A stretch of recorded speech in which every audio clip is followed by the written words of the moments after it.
Good afternoon, classmates. Professor White. It is none other than your classmate, David R. Armstrong, and I am welcoming you to what is an installment of our book club for white folks who teach in the hood and the rest of y'all too, by Christopher Emdin. Christopher Emdin is a great professor. He's taught numerous places, and I'm just ready to get in and dive into this book. I have four people with me. One is by remote access, and I'm going to bring in my participants. We have Demetri Muhammad, Curtis Cotton Jr., Lakeisha Cotton, Audrey Stevenson, and Samuel Wade. So I would like to welcome them at this time. Hey, y'all. Y'all can say hey to the people. Hello, everyone. Good evening. Hello, everyone. All right. So is everybody ready to dig into this topic? We are all here. We've all taught or in some shape, form, or capacity our people, because this is what it's about, our people. And so it's about teaching white people how to teach us. Okay? David, where is Samuel? Samuel is on my cellular device. Hi, Samuel. Hi, Samuel. Can you say hello? Great. He's coming in remote. So glad you can join us remotely. Yes. We're glad that Samuel can join us remotely. It is our pleasure. Okay, let's get started, you guys.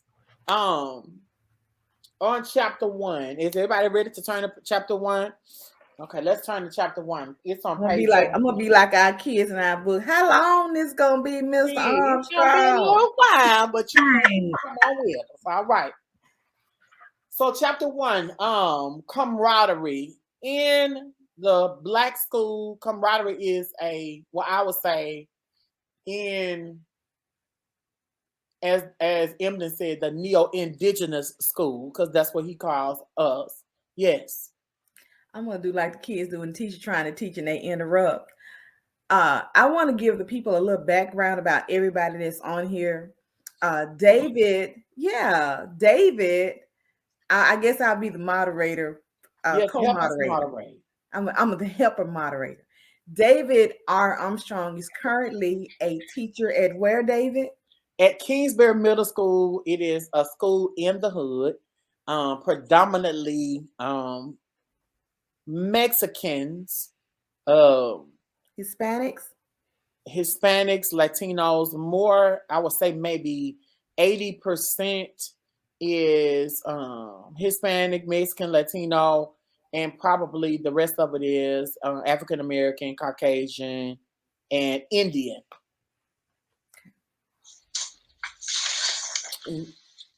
Curtis Cotton Jr. is his wife, who's with us as well. As she says, how do you say it, Lakeisha? I say the Curtis Cotton Jr. All right, B.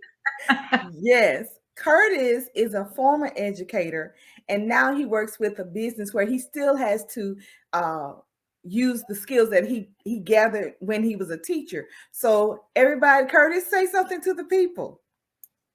Oh, like we're so grateful that the people, are gonna help us, and we're hopefully going to enlighten and embrace these moments. So, hello to each and every one of you.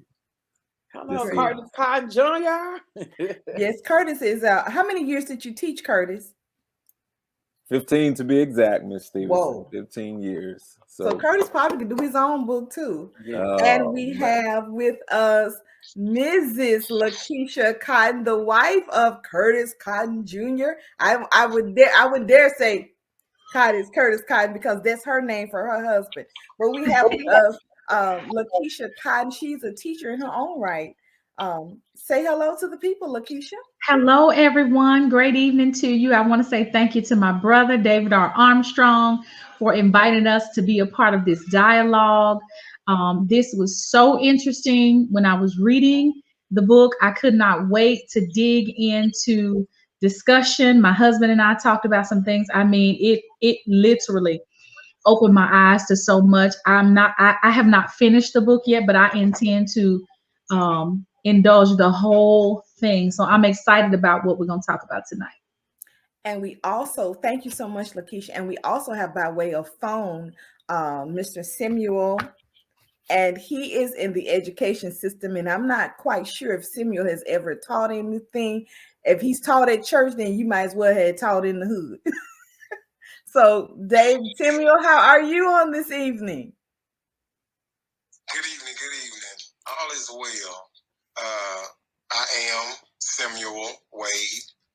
2 years removed from the classroom, middle school sector, to working now in administration. Ooh. So how many years was that, Samuel? How many years did you teach? How many years in the classroom? 9. I think everyone here has enough experience where we can write our own book. But on tonight, as our main moderator, David R. Armstrong, has said, we will be discussing Christopher's how you say his name? Emdin, for white folks who teach in the hood, and the rest of y'all too. I forgot to give y'all my background.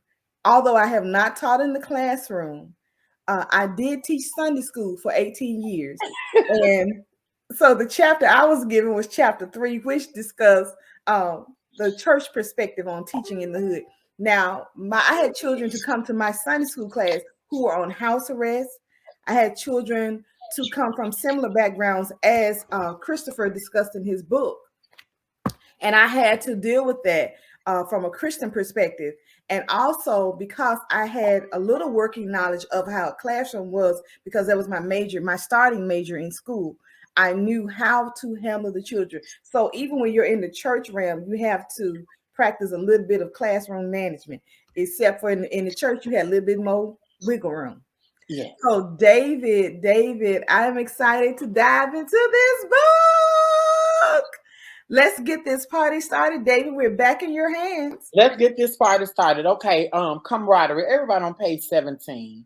I was reading this and it was talking about I highlighted African Americans being invisible.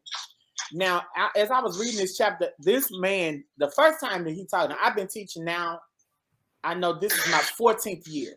And I taught elementary, middle, and high school. And for the most part, I've been around our people, African-American people. I've been around African-American people. And so and I would say mostly African-American people. In elementary, we had a few it was kind of like it is now, mix or Indians. But that was like the lower socioeconomic region. I was saying, I want to say poverty area, but the black folks, that's what it is. That's what it is. And so he was talking about his first year, how people think and what they see, how they see black people and how they see black students. They already, kind of wrote them off, or already think about them being bad, or I already see them, they sagging, or, she got and this is what teachers do. She got a bad reputation, or talk about the parents' mamas. And so they say that African Americans are invisible. What do you guys think about that? As a child and having gone to school as a black child. Anybody can chime in. Oh.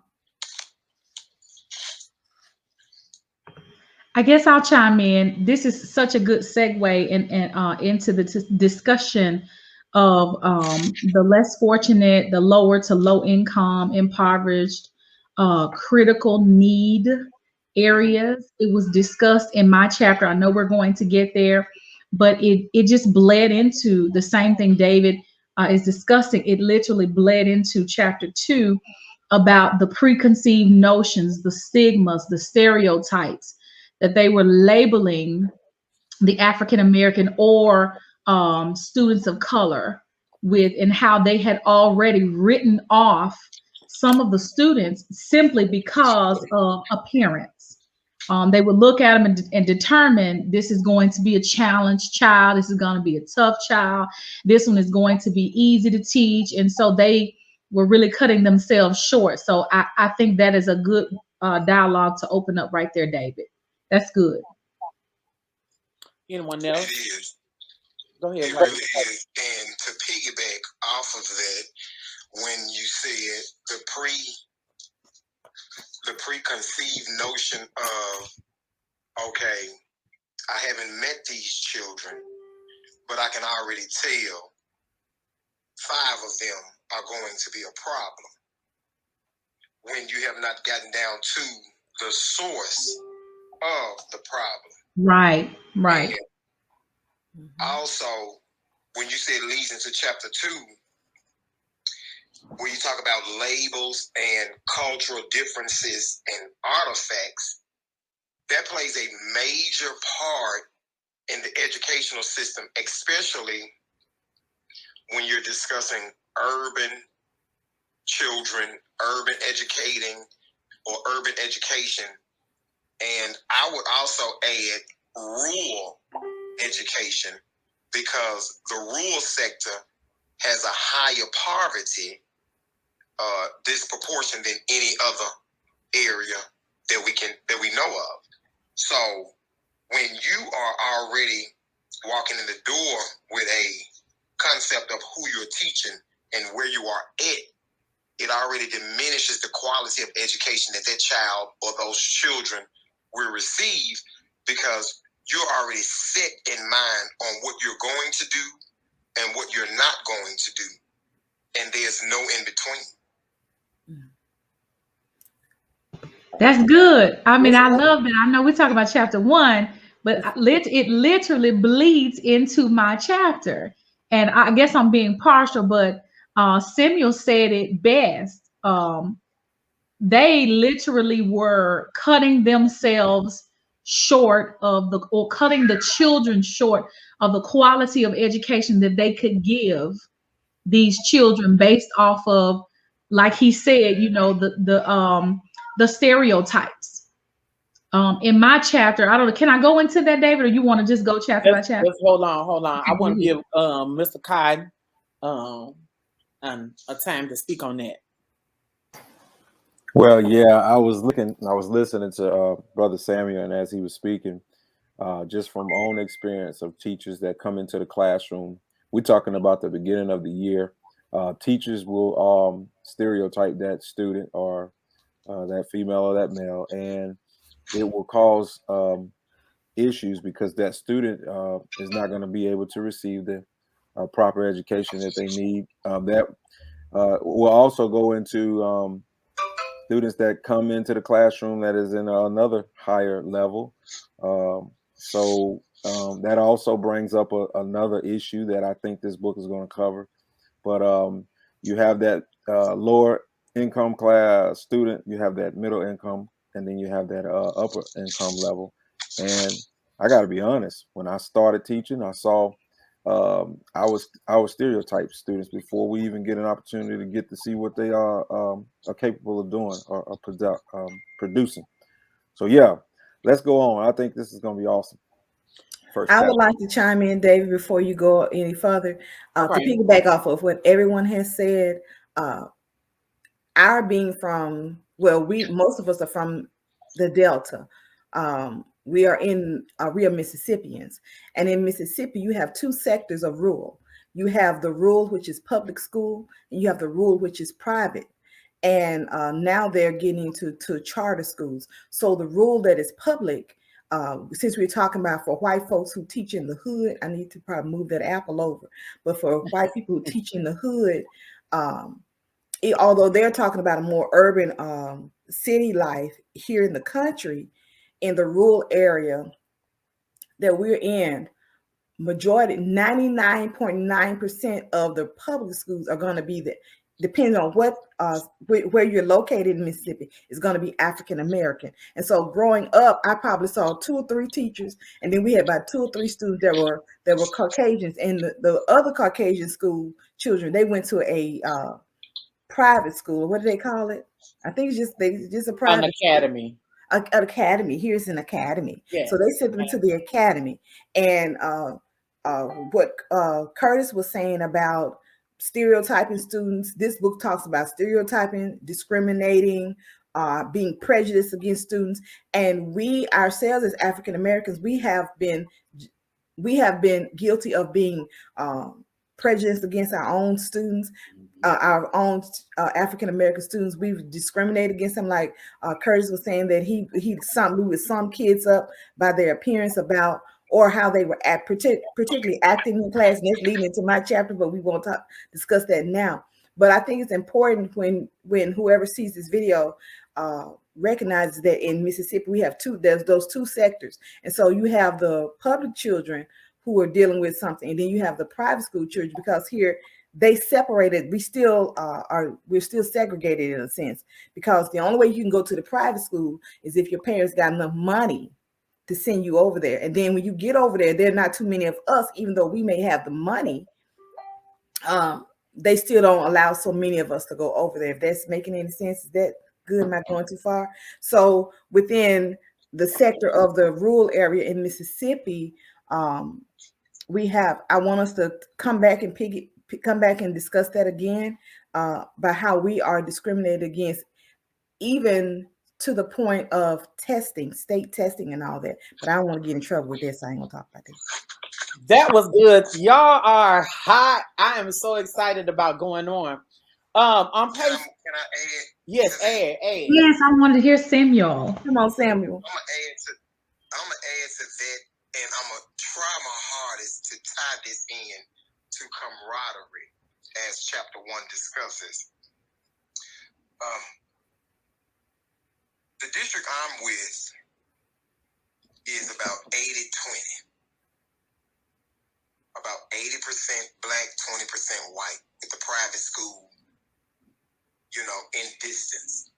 And as you stated, many of us who do have the money, we don't go. And those of us who do go, we go on scholarship. Now, even with those whites who choose to attend the academy sector, my question comes to, what are they being taught? Because when they return to the public sector, they struggle. Now, moving aside from that, how do we move forward when it comes to inside the building business? And I'm going to tie that to camaraderie, because our camaraderie is not good camaraderie.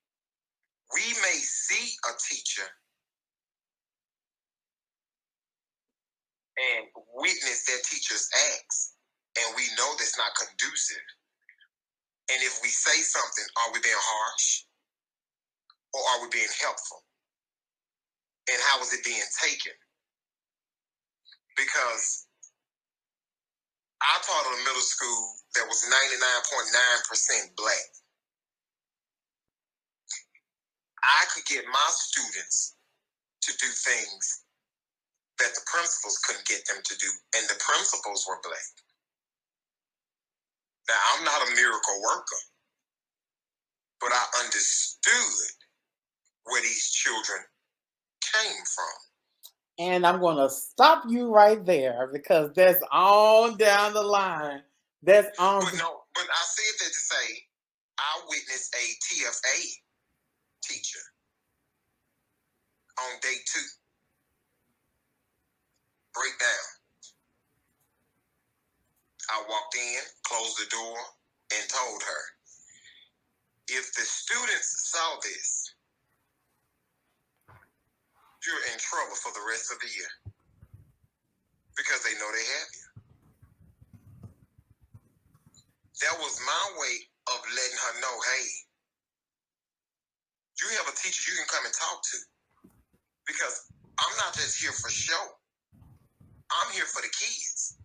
And the kids are only going to go as far as the strength of this staff in this building.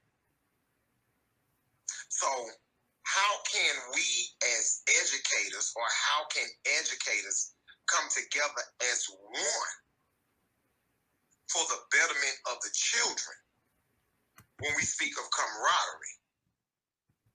For the hood children, the Browns. I always call my babies, we the Browns. We got a few yellows in here, but the Browns, you know, it's not effective because you don't speak their language. Even myself, I'm learning when a child sees that. I got one student and he gave pronunciation of his name, and so when I said it, they did a couple of times, and I said it correctly. They lit up, their faces lit up, so they kind of understood. And as I just say, I do kind of look a little Hispanic in a way, so so you know they understood and they feel like a warmth to me. So what do you all think about people telling us or telling teachers how to teach Black kids that are not white? I mean, Black kids that are white. When I was in school, let me go real quick. When I was in school, I remember being 10th grade, and we had a teacher to come in from one of the local universities, and she was a sweet little Caucasian girl. She was just so nice, and she taught algebra, and she was so smart, and she was so pretty, but she looked too young, first of all, to be in the classroom. She looked like we were 10th grade, so she looked like she was 10th grade. And so when she came in, of course, the young men were looking at her like she was a snack.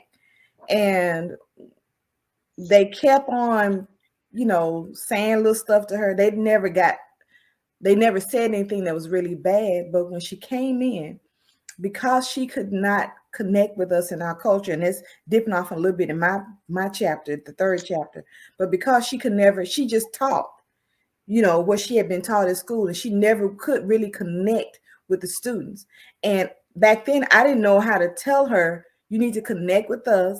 You can't come here talking like, look, there goes the baker with his tray like always. You can't come in there like that in a rural classroom full of African Americans that they mom like, go over there and sit down. You can't come in there, look at the baker with his tray like always. You gonna get it. And so she came in, I think she wasn't even there this semester. She wasn't there a good couple of weeks. They didn't mean to, but they ran that lady off. And they did something to her, but I'm not going to say it on this thing. It wasn't real bad, but it was kind of bad for us. They were trying to peep on her long skirt. I think she was Pentecostal. So, and when she was a good teacher, but she could not connect with us outside of that book. And so when she didn't gain the respect of the whole classroom, there's some of us who, like me, my mama here that I'm cutting up in class, she gonna come to the class and beat me down in front of everybody. So a lot of kids didn't have that. And you better not die. Yeah, you're gonna live, because when you get home, what? You're gonna get it again. Okay, somebody's okay. I want to comment. So connection. Just to kind of piggyback on what Miss Audrey was speaking up on. Growing up in my school, I went to a high school where there was 85% the other type of people, and we had a small percentage of the African Americans. And there were a lot of teachers that would come in, and like you were speaking on, Audrey, they were very one way. They were textbook, as I like to state. They were textbook teachers. They had no way of gelling with the students, and it was very hard because if you was a teacher, your lesson or your whatever you wanted to teach on a particular day was you were not able you was not going to be able to reach everyone in the classroom. And so I think it had a lot to do with teachers that were very textbook style teachers. They had no way of connecting to all of the classroom, because there were some students that talked a different language. I understand in the classroom, if little Johnny was hungry and he didn't get to eat anything before he come to school, then his focus was not going to be on that textbook teacher. You had to meet that kid need before you can actually fill up the brain with the knowledge that you wanted that kid to have. So yeah, on that note, we'll keep on and continuing on. But I just want to throw my little 2 cents in. On page 26, his word for us is called neo-ingenuity. Indigenous. Indigenous. Neo-indigenous. His word for, listen, help me out. His word was Indigenous. It sounds like Yeah, engines that's and right. That's right. neo-indigenous. Indigeneity. That's And right. I had to look up indigenous. I was and it's Natural. it's the culture, your natural, your That's right. your native place business, not place of business, but where you live. And so I didn't know what it was. I was like, indigenous, neo-indigenous. So and I kept reading. He was like, neo-indigenous is another word for black. So reading the book, he was really not trying to be, so abrasive as we are, but that's just how we are. Let's talk about this thing right here. Oh, hold on. On page 27, reality pedagogy. And I'm introducing pedagogy because the next couple chapters afterwards, that's all he talks about is pedagogy. Pedagogy is the study of things, how you are going to do it. What is your pedagogy on how you're going to achieve this? And it says reality pedagogy, the primary goal of meeting each student at his or her own cultural and emotional turf. And like Curtis was saying, like Audrey was saying, like all of you guys have been saying, it's hard in the rest of the book. Like I've been just like, oh my God, this is so good. But it's hard for people that don't know how to, or don't have the cultural aspects, how to relay the information. Me, I'm just like I just said her mama is. My mama is just like that. And I had to learn how to be that way, even though I'm African American. I was coming in, like Curtis was saying, the textbook way. Okay, let's do this. This is the objective. This is here. The kids weren't listening to me. It is not until I say, who are you talking to? And they bring it all the way down. And so then I bring my level down as they bring their level down. And it's because I'm their color. It's because I'm their color. And I understand, and they understand that it's about to go down. They don't know what it is that I'm about to do, but it's about to go down. And so that is how I relate that reality pedagogy. That's the way that I do it. What are some, Curtis, what are some, and Sim, I want y'all to chime in. What are some of the ways that you guys have gotten your class under control? And that could be in a lot of different ways. Coming from an elementary teacher standpoint, that was a different way to do it. Then when I transitioned to the middle school, it was another whole way to transition. And then when you come in at a high schooler with that same, what works in the elementary school will not work at the high school. What works in the elementary school with all white classroom did not work with an elementary and all black classroom. It didn't work at the same with the middle school with the all white and all black. So we had a mixture. If I were to break down an elementary classroom, man, the clapping of the hands, the yelling of my voice in a gym class, my voice will just travel across the gym. So look, when you get the attention of that African-American section, the Caucasian section just kind of jumped in line. Now that's what I noticed for the first 2 or 3 years. Then let's go on a little bit farther and talk about how if I was to talk to the Hispanic side, they didn't really say a lot. So if I have a classroom about a 35 in a gym class, you have about 35 students. Depending on if we co-teaching or partnering, we can have up to 50 kids. Yes, clapping in the elementary. Now let's go to the middle school. The elevation of a voice didn't just get it done for middle school kids. middle school kids wasn't going to do. If you was in a classroom setting, I felt like if you're talking to a middle school classroom setting with Caucasians and a mixture of African Americans, there were some that I had as classroom leaders. When I would get their attention, the head charge, the head one in charge, then everybody else would kind of follow in suit because they liking him or they liking her or they think he's the classroom clown. Let's get Joe on my side. They say keep your friends close and keep your enemies closer. I played that role in my classroom a lot. So let me start right there, and we'll go on a little bit farther. Mr. Wade? Well, I was a little different. I had a method that worked for me, and it was after that first year. When I got into the middle school sector, I found out fast that being a drill sergeant didn't work. It didn't work. Yes, the kids may stand still, not move, not talk when you come around and when you say so, but you lose them.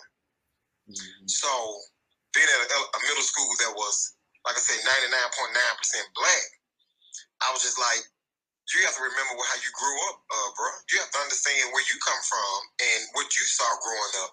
So I became more of a understander. Like I knew I had kids that came to school every day that smoked. I knew I had kids that came in who parents had smoked. So I had a closet for them that had some perfume for the girls, some cologne for the boys, and some graham crackers or some peanut butter crackers and some Capri Suns because I needed them to come on in because half the time they were late. Come on in, get you something to drink, put that on, let me show you how to put it on, go on to class. Now, it got to a point where I'd be like, hey, you got any problems, you can come holler at Mr. Wade. The kids started to open up. So then I started to transform the way my classroom was set. Now, I had one rule. I never put rules up until observation time. The rule was you weren't allowed to do anything up in here, including breathe hard. But the kids knew that, Mr. Wade, come on. So when I opened up, I started to be able to reach them more. Now they knew that you couldn't pull that stuff in there with me. But I needed to be able to reach the bottom because the top was easy to reach. It's the bottom that you got to dig deep for because the bottom has seen and has heard a whole lot of stuff a child shouldn't see or hear. So I had to reach the bottom. And once I was able to reach the bottom, I loosened up. I wasn't firm, mean the whole year. I just had to get their attention. Once I got their attention and got them understanding Mr. Wade is here for me.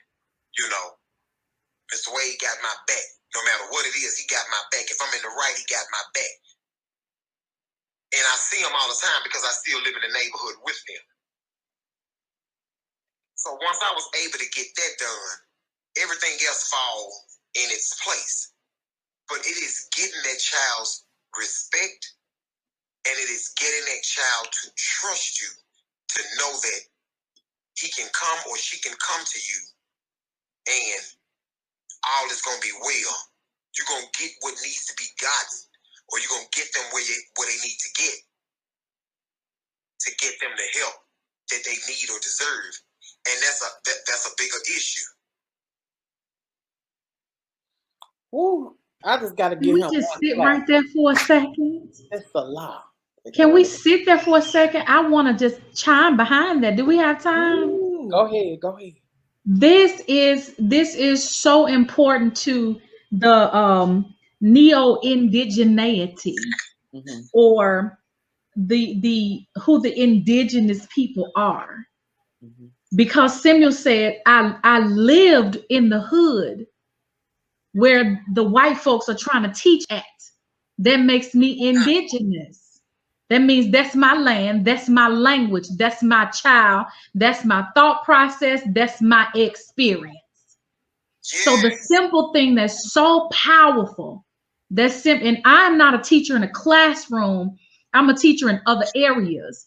But that what I thought was it just sat down in me. What he said was, I've got perfume in the closet because I know you're going to come up in here smelling like reefer. or cigarettes or alcohol. I've got peanut butter crackers because you had it hard last night. You may have walked the street all night. I know you work in the corner. I know I know your mom and daddy got you out. I know you might be sleeping in the car, and I know your mama don't have much money. So here's some crackers for your stomach. That's a learning block. If you're thinking about how hungry you are, you're not going to learn. So that's what makes this thing. So that's what makes Samuel relatable to the indigenous. That's why it's called indigenous. I'm in the same land that you're in, and the fact that not all white teachers, because we do know that there are some that grew up in the hood, but my experience as a Black woman, you may have lived in my hood, but you ain't lived in my hood. Come on. You really don't know what it's like to be a Black woman. You know what it's like to be a white lady living in a Black neighborhood, you know? And so I think that is so important. This book is so powerful. And Samuel just opened up a can. I wanted to talk about a piece to relate. I'm going to wait till David get there. But I highlighted so much because now, and then he's like, this is how I gain your respect. This is how I know you smoking reefer, or I know your mama do. We ain't gonna talk about it, but I'm gonna talk about it by giving you some, spray this on, baby. Sit down, get your book out, and let's learn. Now there's respect for Mr. Wade, because first of all, Mr. Wade know my weakness and he ain't gonna jab it. But he got me by the gonads, because if I mess up in class, he gonna call up all my stuff. So I'm gonna sit my little Black self down.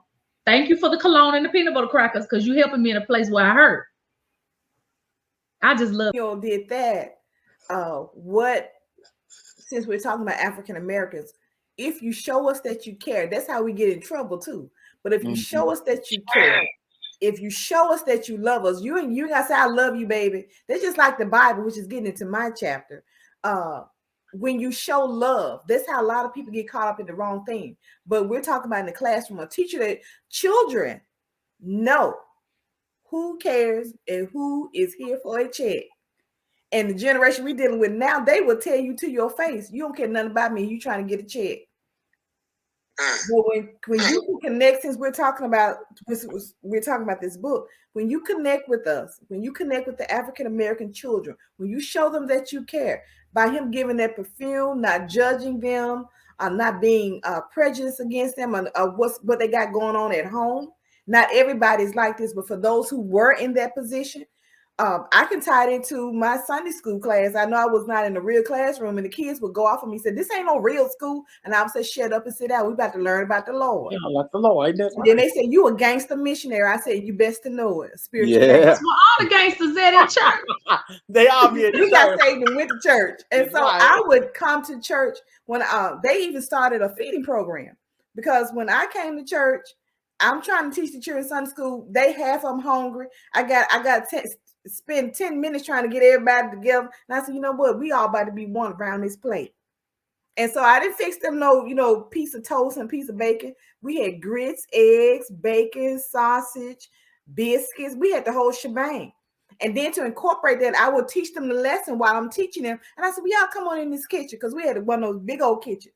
And I said, come on in the kitchen. I said, Billy and Sarah, y'all gonna do grits? Jimmy, you want to do the eggs? Jimmy can't do the eggs because last time he did, they were running. I taught them how to cook. I showed them love. And then when I missed church, they told on me. They told the pastor on me, because I showed them love. I was teaching them the word of God. I got down to their level. I had children, like I said, I had children who were on house arrest, and I fed them. I showed them that I loved them. And when I left that church, those kids almost had a nervous breakdown. This is so good. David, do I have any time? Y'all opened up some more cans. Come on, Curtis. Hold on. Some of you go ahead. And that's what people don't understand. When kids recognize real, you can say what you want to say, but a child pays attention. A child pays attention to how you treat them and how you treat everybody else around. And if it is not consistent, you're going to have trouble out of that child. You're going to have trouble out of that child. And that's why it's important to get to know each and every last one of those students, because you don't know what that child has endured the last 24 hours or the last 18 hours or 12 hours before they came back to you from once they left you. That is why it is important. And as you said, and I'm gonna say this on that era about kids believing and trusting. I had 1, 2, 3 students whose mom was gunned down doing a good deed. And it was a good deed according to street rules. I'm gonna go pick up my home girl because her boyfriend putting hands on her. Wow. But when I get there, I get shot. I'm the one that's deceased. And you're the teacher, me. You have to sing at this homegoing. And you have to look these babies in the face. And you see the hurt, the pain, and disdain on them. And they're going to come right back to you in a few days. How can you reach them unless you can connect with them? And the only way you can connect with them is you have to listen to them, understand them, and build a trust to where those children have an open door to you, even when your door is closed. They know I can go to him and or her, and I'm going to get something that's going to make my situation a little bit better. Whether it's a word, a meal, a wash, fresh clothing, or something, they know that they can come to you. And that's what it's about. Yes, yes. Cotton Jr. Oh man. So brother Samuel, I really like what you were discussing right there. I want to quickly tell this quick story because I think that it'll help us kind of talk about the same idea or the same thing that we're discussing right there at this moment right now. My daddy is a 35-year educator, been teaching for a long time, and so my dad is a great example of what we're talking about right here because he took the church and he tried to help with the kids that he taught and mold and shape their minds. So when we talk about how it was important to really connect with that Johnny or that Chris or that Daniel on their level when they come into his classroom, and my father had a great way of helping reach those kids who had very little resources at home. They were not normal. But what he loved to do was, and his thing was, if I can reach them. Well, what does that mean?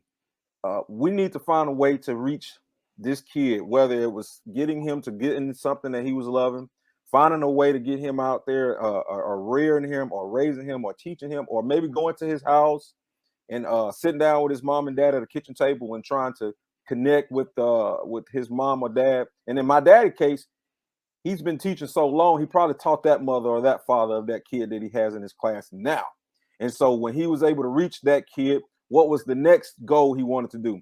He wanted to not only reach him, but he wanted to try to obtain him. So when he would try to he reach him with the food, he reach him with whatever he got. His motto was at his church, I'm going to reach him, I'm going to teach him, and then I'm going to try to keep him close to me. He would give him a meal, and I think before COVID hit, he was really strong about picking up a kid, taking them to the church, and again, these are the same ones that he's teaching in his classroom. So if he was at the church with them, they respected him, and so when he would be going home and taking them home on a school bus, they respected him as well because he was able to be in the community with them. And then he lived in that same area. So that was already another level of respect. And so then he met the mom and the father. It wasn't just he was a 7 to 3 teacher. His job never stopped. His phone never stopped ringing. His motto for each one of those kids, he could be open at any time. And so that was the way he was able to teach them. So like you talked about, Mr. Samuel, I really love the fact that you had the closet with all of the resources on the inside of them. That food, man, that spoke volumes to kids. You can't help you. I mean, once you get a kid and get in their belly, help, you can do that with adults now. You feed somebody, I promise you, you're able to reach them. They're open, they can hear, they can listen at this point. Once they get that belly full, once you get that cologne and get them to smelling good, Mr. Samuel, I love that too, man, because you're just taking me back. I tried hard to do the things in the classroom, but man, I saw this on the football field. I was a head football coach. And man, when we talk about my classroom was brought right on over to the field. So man, kudos to what you're talking about, because I believe in what you're saying. If you can't reach them beyond the classroom, we might as well not have a class. That was a total chaos. And let's segue on to chapter 2. This is really good. We only at chapter 2, but we got to move on, y'all. Chapter 2 talks about Well, all that tied into that first chapter that was dealing with culture. Yes. You have to be culturally related. Huh? We're getting ready to go into y'all favorite chapter. But I have to chapter 3. But chapter 2 talks about the fear of it all.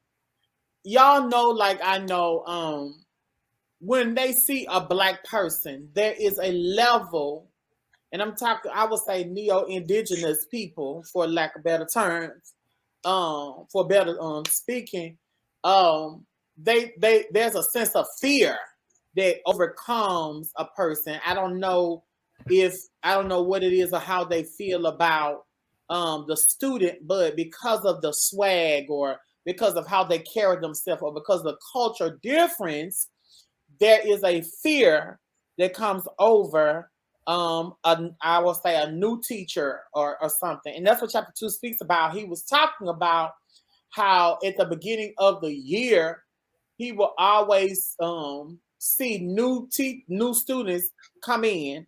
And so there will be a level of fear that overtook him. And he said that on page 42, the new teachers that I stood with in the auditorium on the first day of school, the teacher who failed to share her student stories traveling in Europe, and the one who let fear stand in the way providing students with lab materials. They're so fearful. I have been in situations where teachers would be so afraid that their classes would run amok, literally, and me or other strong teachers would come in, and the kids would say, "There go Miss Armstrong," or "There go Miss Jones," "There go Mr. Jackson,"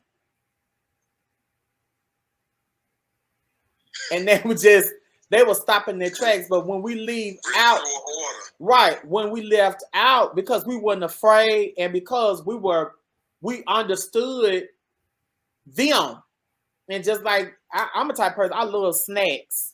And so my kids every day, you got our snacks. So when I go back off Thanksgiving, I'm going to have their snacks because I've been telling them, I'm going to give y'all these hot chips that I've been saying, okay, you did good this day. I'm going to reward you with the snacks. So they're reminding me to bring the snacks. So because I'm a giver, because I understand them, because they feel and they understand the love and they know I'm not afraid, they respond to that.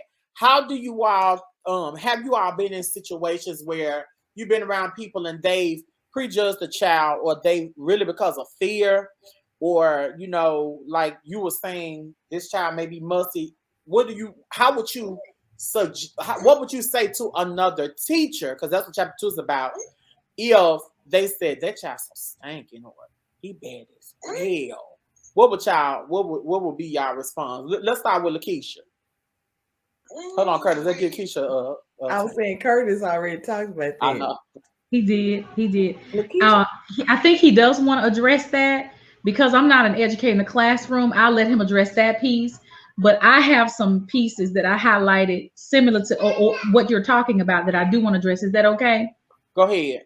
Okay, so one thing that I noticed is that there was a good sense of camaraderie that developed between the teachers, both white and black, or whatever the ethnicity was, Yeah. but the white teachers seem to have taken the lead from the black teachers.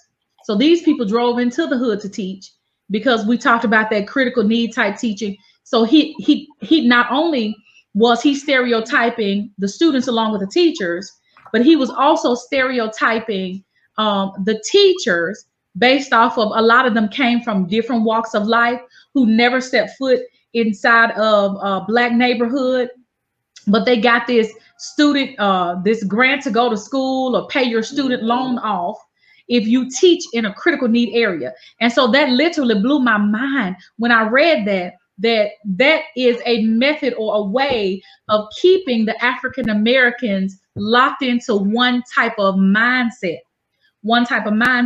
So because he had developed such a wonderful relationship, and I'll make this quick, with the teachers, that David touched on it on page 38. I'm not going to read it all, but pretty much he was talking about the science teacher who had complained and complained and complained about she needed some beakers and some pipettes and some glassware and for the kids to actually do the lab experiments. And so they didn't give it to her. So he came out of his own pocket. Emdin came out of his own pocket, bought the stuff, walked by the classroom one day. It's still sitting in the box. He looks at the teacher and he says, "Hey, what's up? I went out of my way." But he didn't let her know. "But you got this stuff and you're not using it." And so the Caucasian teacher literally says to him, "I never used it because I'm afraid that the kids are going to use them as weapons." So she clearly knows that she's dealing with, in her mind, and she took the lead from the black teachers. You're dealing with some violent kids. Every last one of them. They're going to kill each other before they learn.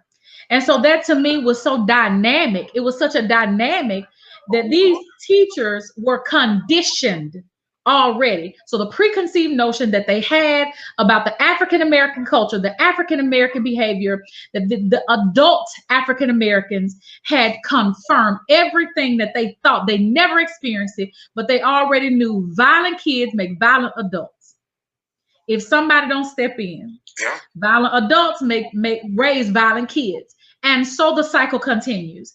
And so that, to me, that did something to me. Another incident about the lady, David was talking about the lady telling stories, these beautiful stories about her personal life, but she would never share it with the kids. And so Emdin says, there is no way for you to emotionally connect with these students throughout the entire school year if you remain robotic. So instead of you teaching and becoming more personable, it became your grades, your exam, your tests. And then the stigma of the standardized test. Now, we want you to perform on a level that is comparable to the private school children, but we're not going to teach you on that level. We're going to be robotic and we're going to read from these books. But if you don't read, that's okay, because I'm not going to fight you in the class. I'm not going to relate to you. I'm not going to tell emotional stories. I'm not going to break down and let you see my human side. Instead, I'm coming in, I'm going to get the check because I need my student loan taken care of. And so I think in chapter 2, to wrap up my piece that I was going to say, the biases that the white teacher had was confirmed by the blacks. They confirmed it, and he realized it. And one of the older seasoned teachers said, don't smile until 6 months or so. Don't let them see smile. Don't do it, because the moment they see you smile, they're gonna find, that soft spot. And so he realized, it seemed as if that he realized we are messing up ourselves more than we're messing them up. We're killing our own future. We are of none effect. So we're doing more harm to these kids. And then something happened. The Lord brought it to his face. He met a young lady that he was teaching, had been teaching. He had prejudged this baby, saying that because she was quiet, she had some type of disability or learning or whatever. Maybe her lifestyle, her home life was messed up. Well, the baby didn't finish school because she had to take care of her siblings. And the phrase that she said, the phrase that this baby said, she said to him, she said, "You are no different." Pretty much, and I'm paraphrasing, I can't find it. She said, "You are no different than the white teachers. She uncovered a prevalent that mean style of teaching was, but also displayed resilience. She said to him, "You're just like the white ones. You just black." And so he had adopted this unconsciously, and you educators can confirm it. Unconsciously, we adopt environmental behaviors, not even knowing that we're doing that.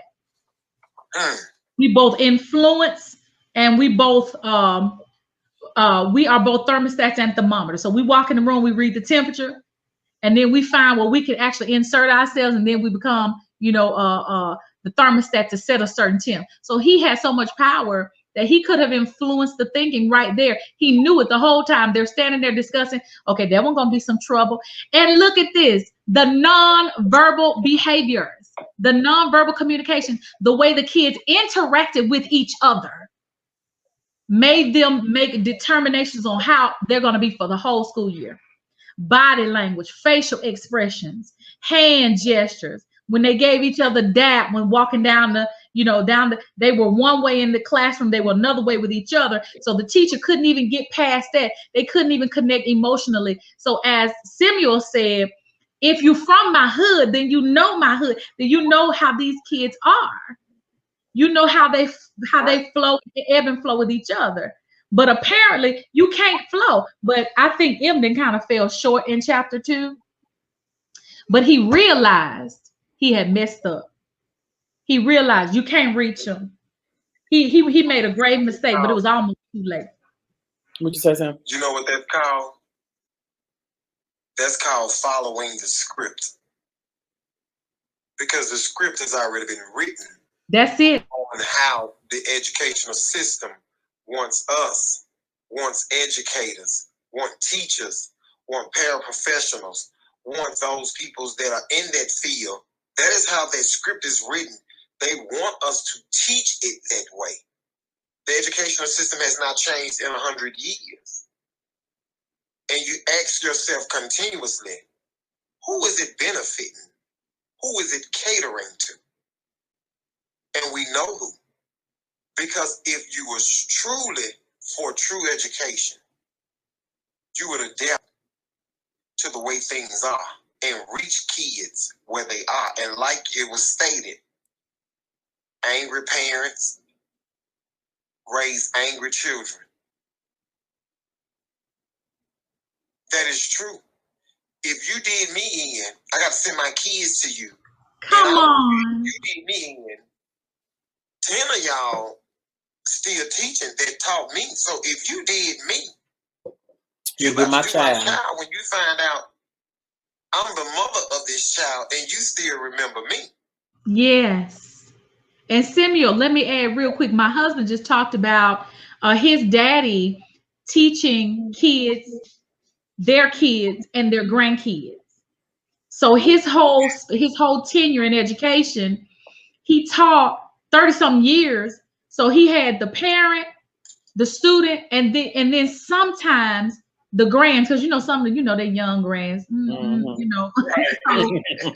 but he had developed such a rapport and a respect, like what you and David and my husband was talking about, Curtis was talking about the level of respect, because I put the fear of God in you. I'm from your hood. I'm not scared of you. I know I help build your hood. And so now they're fearful of that. And so my father-in-law, he has such respect, such a mountain of respect from the parents and the students, because they'll come up to the school or the church. If there's trouble with the child, they'll lay the child flat before they address Mr. Curtis Cotton Sr., because they knew what he stood for and how they taught him. So that's powerful. And that's the goal. That is the goal, because once you get that child on board, that child will get the parents on board. Whether that child gonna get beat for messing up or get rewarded for doing well. Once you get the child on board, you can get the parent. And if you know the parent, it's easier. It's much easier. Yeah. I live in a neighborhood where I can pull up beside them when I know they're doing wrong and just pull up and say, "What's good with you fellas? Hey, what's up with you, Mr. Wade?" Nah, shit. Wait a minute. Oh. But when we get to that building They already know whatever the rules set, and then I can get them together and say, hey, I know y'all don't like the rules. I don't like all the rules either. This is my livelihood, though. You understand what I'm trying to get you to see? See, that's the side that they want to see. They want to see that real side of it. They understand you're going to be fake sometimes. Oh, Lord. But children want to see that real side of it. Hurt You you get out with there it. and play football with them as a PE coach, basketball. You let them bump you around. You bump them around. Hey, you got them. I let the kids yawn on me. The kid told me, Mr. Wade, what happened to your hairline? I know it's leaving. No, now. Oh, Yeah. oh. That's that connection piece, doctor. I like that because I did it too. Yeah, you know. You say, where the hairline go? And I come back with some shit like the same place. Say what? The top of your shoes or the bottom of your pants. But that's how you get them. That's right. You gotta relate. That's called relationship building. Okay, y'all. Do you be shamed when you get home? When you say that child said where your hairline went to? You look in the mirror and you be shamed like, golly, he got it. I can't even write him up no more. But let me Go ahead on, Curtis. let me jump in. I just like what he just said, because let another teacher who does not know how to relate in the hood, that's a write-up. I had to learn that. That is a write-up, sir. You writing up Johnny, and he getting put in ISS, but he was just being who he was, and it wasn't a problem. That was not no disrespect. But when you write Johnny up, now you done lost Johnny. Johnny gonna take about 7 more kids with him. Yes. That's right. Yes, exactly. That child reacted at the moment. That's just like I used to allow the kids to come down the hall. It was mainly the gentlemen, the football players, and the children from the hood. They would come down the hall and say, "What's going on, Wade?" And I'll say, "Not much. Waiting on you to get the 4 up here so I can bust you in your chin." Why you let them call you Wade? Because children do what you allow them to do. Is them calling me Wade hurting me? Is it offensive? Is it disrespectful? No. They know I'm Mr. Wade, but because I allowed it, it's all right. I'm not bothered. But they know once they come in the room 10, we ain't friends. It's a done deal. I done showed up some of these children, mamas and daddy's birthday parties, where it was all of the smoking and drinking. Because that's the hood. Oh, Jesus. And I'm just like, okay, well, shit, my classmate, hey, this is what they do. Hey. And look at him. He up in here with them. Hey, now I understand a whole lot better. Okay, I know how to talk to this one right here. And once you get them, you got them. But like you said, like everybody on here has said, trust, care, and love, it will win every time. You cannot go in with a structural mindset on what has been told and taught to you on how to teach kids of color that comes from different backgrounds, different, situations. It won't work.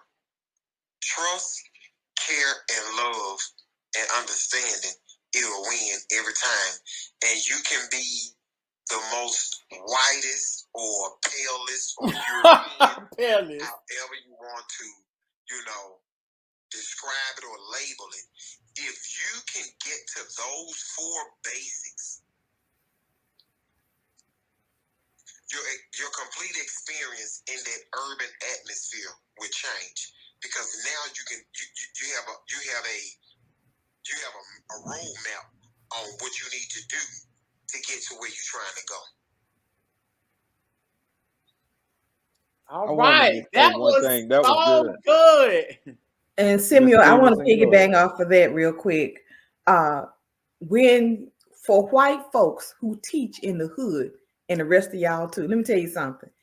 we don't mind you coming over here, because I think as the African American community, we just embrace everybody. It doesn't matter if you do what he just said. We snatch you right on in. We take you right on in grandmama's bosom.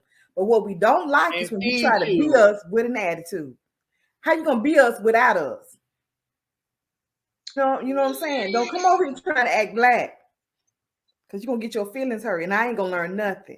And the children will hurt those feelings. I'm the child. I'm talking from the child's perspective. Right. You Okay. over here trying to be black. You trying to talk, mess up and say Nigga. You and your family we gonna come to your house. We're gonna find your And address. that is what We're gonna go everybody. MCs. Wait till the secretary go MCs people over her shoulder, find your address, or follow you home.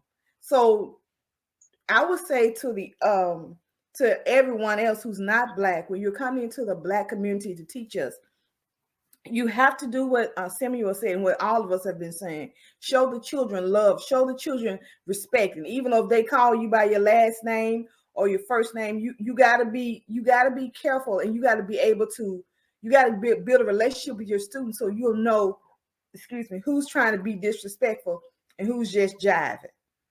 So that's what you say, Samuel? That's right. And it won't take time. It won't take as much time as you think. You just have to be genuine with yourself and understand. That's it. Genuine. I'm dealing with children that did not grow up like I grew up. Yeah. Let me research some of this. And better. Let me just drive through. I can go through fast because I don't want to get stopped. I understand. But go through. See where the majority of your children are coming from. That way you can get back home and process like, okay. But you got to get back home. You got to get back home. Get your bus drive route. fast now. Drive Now fast. that makes sense right there, Curtis. A bus route.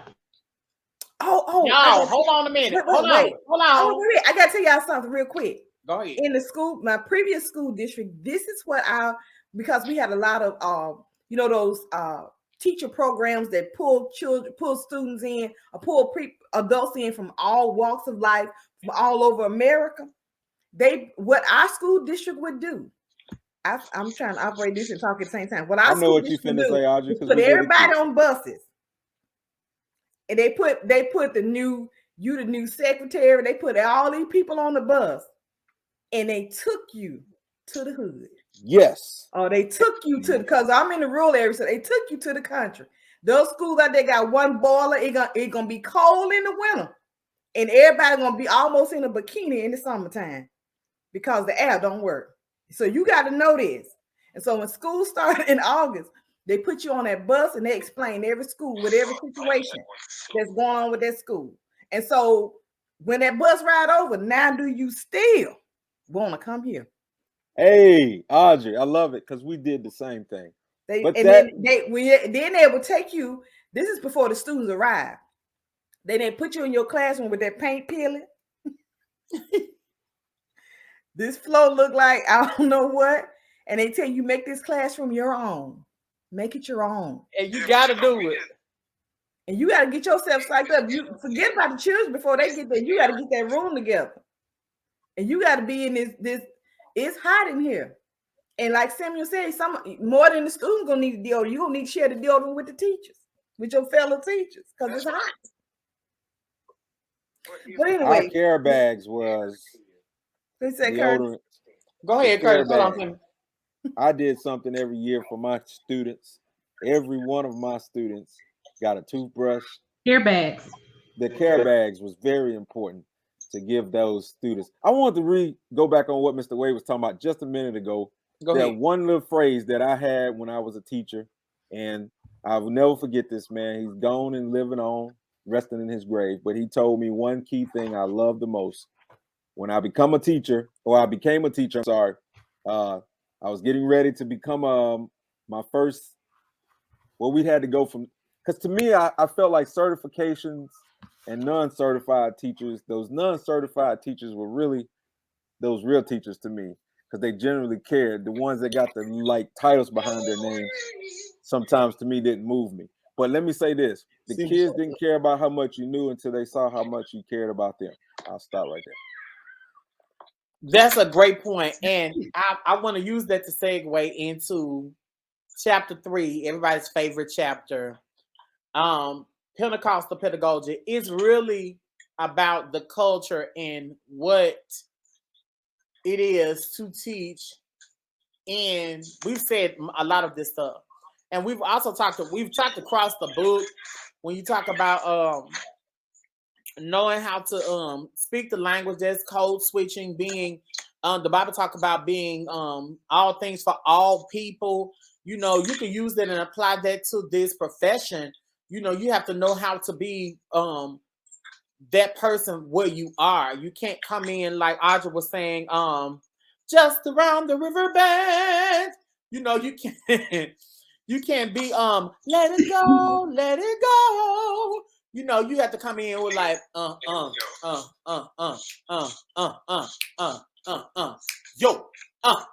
you got to come in and be ready to break it down. And when they see you doing that, because it's a language. It's a language. It's a language. Yes. And the chapter 3 talks about this. Emdin was trying to get his fellow teacher and trying to teach him how to teach Black children. Are y'all ready to talk about this is my focus chapter? This is my focus chapter. I'm gonna let you know. Introduction.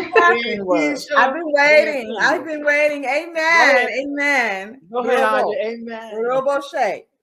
Okay, so Christopher. He was an administrator that was trying. He had a Caucasian teacher, and this Caucasian teacher on paper, he was the bomb.com.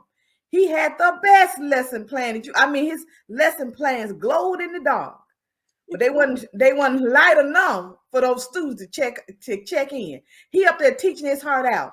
When you look at the square root of this, and they cheer something like this, it was like lean on me. And when he went to monitor his classroom, he was like, well, let me look at your lesson plan. He looked at the lesson plan, and the guy was like, he was like, look at my lesson plans. And it was so sad because the principal looking at this teacher on paper was like, wow, he's doing such an awesome job. He didn't even mention if the principal had gone to his classroom or not, but he had been to the classroom, and he was like, there's a disconnect with what's on this paper, what you're doing, and with the students, your African-American students. And so what he did was he tried to talk to him at first, but sometimes people who are not us don't like to listen to us. They don't care how many degrees you got. So anyway, he was trying to talk to the teacher. The teacher would not listen. He said, I got something for you. And it was called Pentecostal, what's the word? I can't say it. Pedagogy, where you're taking, it's like the pastor has a way of teaching the people. And he took him, he said, he went to one church service. And in that church service, over here, we be like, not all of us, but most of us like, say yeah. And we, hallelujah. Yeah. Hallelujah. Say yeah. Yeah. Say yeah. Yeah. Yeah. So imagine this little Caucasian teacher ain't never been in there. He was like, oh my God. It was come on, Samuel. Come on, Jill. But anyway, it was a call and response that he could not connect. He still couldn't connect. So he didn't want to go back because that was a big culture shock for him. But then he said, look, Chris was like, man, you got to get this because there's a disconnect with what you're doing.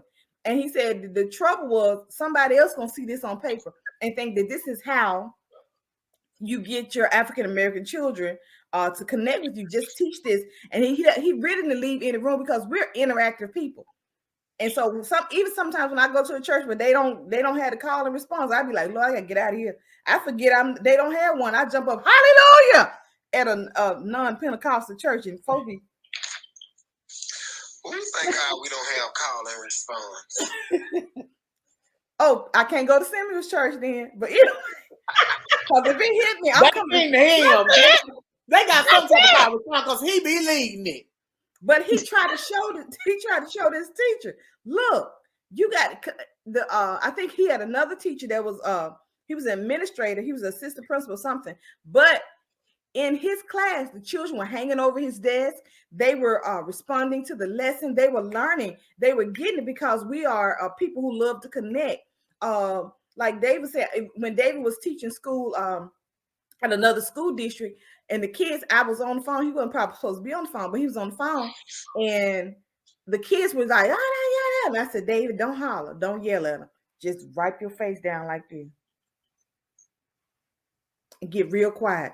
And they did it, and he did it. When they looked, they said, Miss Armstrong, what's wrong? What's wrong? And I said, just take a deep breath. And he did, and he was dying laughing, but the kids settled down. So anyway, you have to know how to handle us. And so in this chapter, when the guy, he showed him all these different Pentecostal call and response videos, and what he discovered was that when the pastor, he went through a level of connectivity where he connected with the congregation, and even though they were talking back, they were saying amen and hallelujah, that didn't mean that they were not listening to him, that they didn't mean that there was not a teachable moment. So that's what this chapter really encompassed. And it really helped that teacher out. I highlighted a lot of stuff in here, but in this chapter, he compares how teaching, or even he had a friend that was at a barbershop, how if you become relatable, basically, how the students would respond to them. So and I'll just add, in all of that Audrey said, one of the observations is he was considered the model teacher. Yes, he was the model teacher on paper. Textbook. The Caucasian, the little poor Caucasian, and he wasn't even open to change because he thought he was doing the thing. And he's up there teaching his heart out and not even looking over his shoulder to see that none of his students were getting it. Absolutely nobody. Because he couldn't connect. He couldn't. He could care less. Because on paper, he looked like they made. I forgot to add this as well. Lakeisha said he was a model teacher. The principal made him the lead teacher. Who you gonna lead, sir? Your class not even successful. When it come down to testing, nobody's gonna know what you taught. But you're the lead teacher. You're about to teach the rest of the teachers how to be like you, which I call a yummy dummy. Go ahead, Kurt. I just want to add to Audrey what you were just saying. Oh my goodness, I saw myself there in that same position, but I'm a teacher and we got a lead teacher, and she was the one trying to teach us how to connect with our Johnnies and Sallys, and it was not successful. Do you know how teachers feel when you are teaching and there's no connection? Or sometimes can we even recognize that there's no connection? Like, that's a horrible place to be in.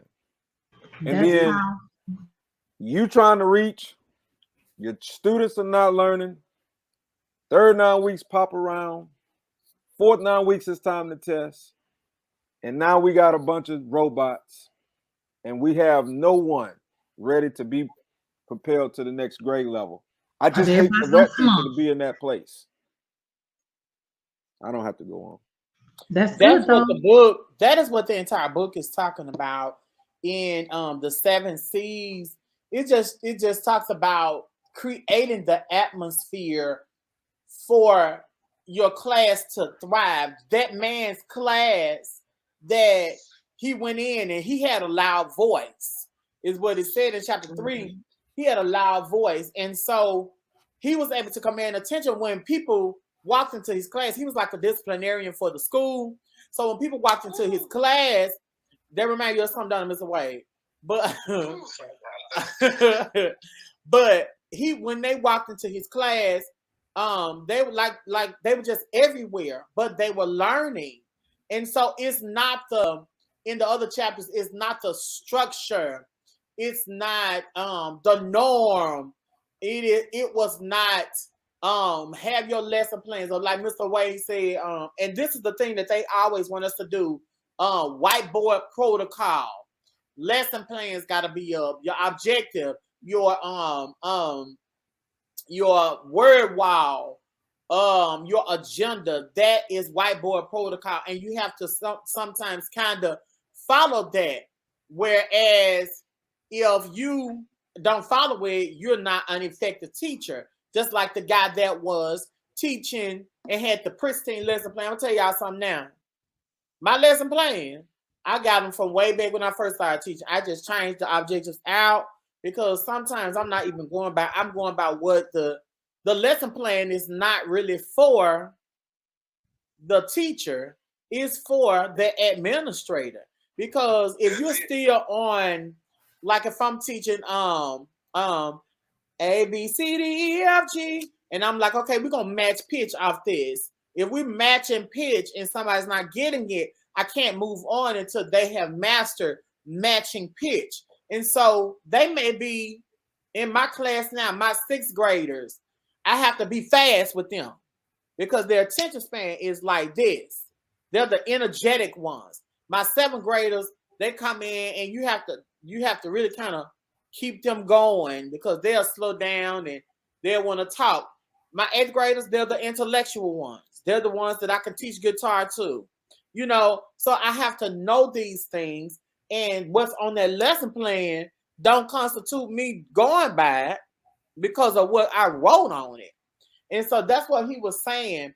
But let's go to the next part that I want to talk about, the barbershop. Y'all know, lesson.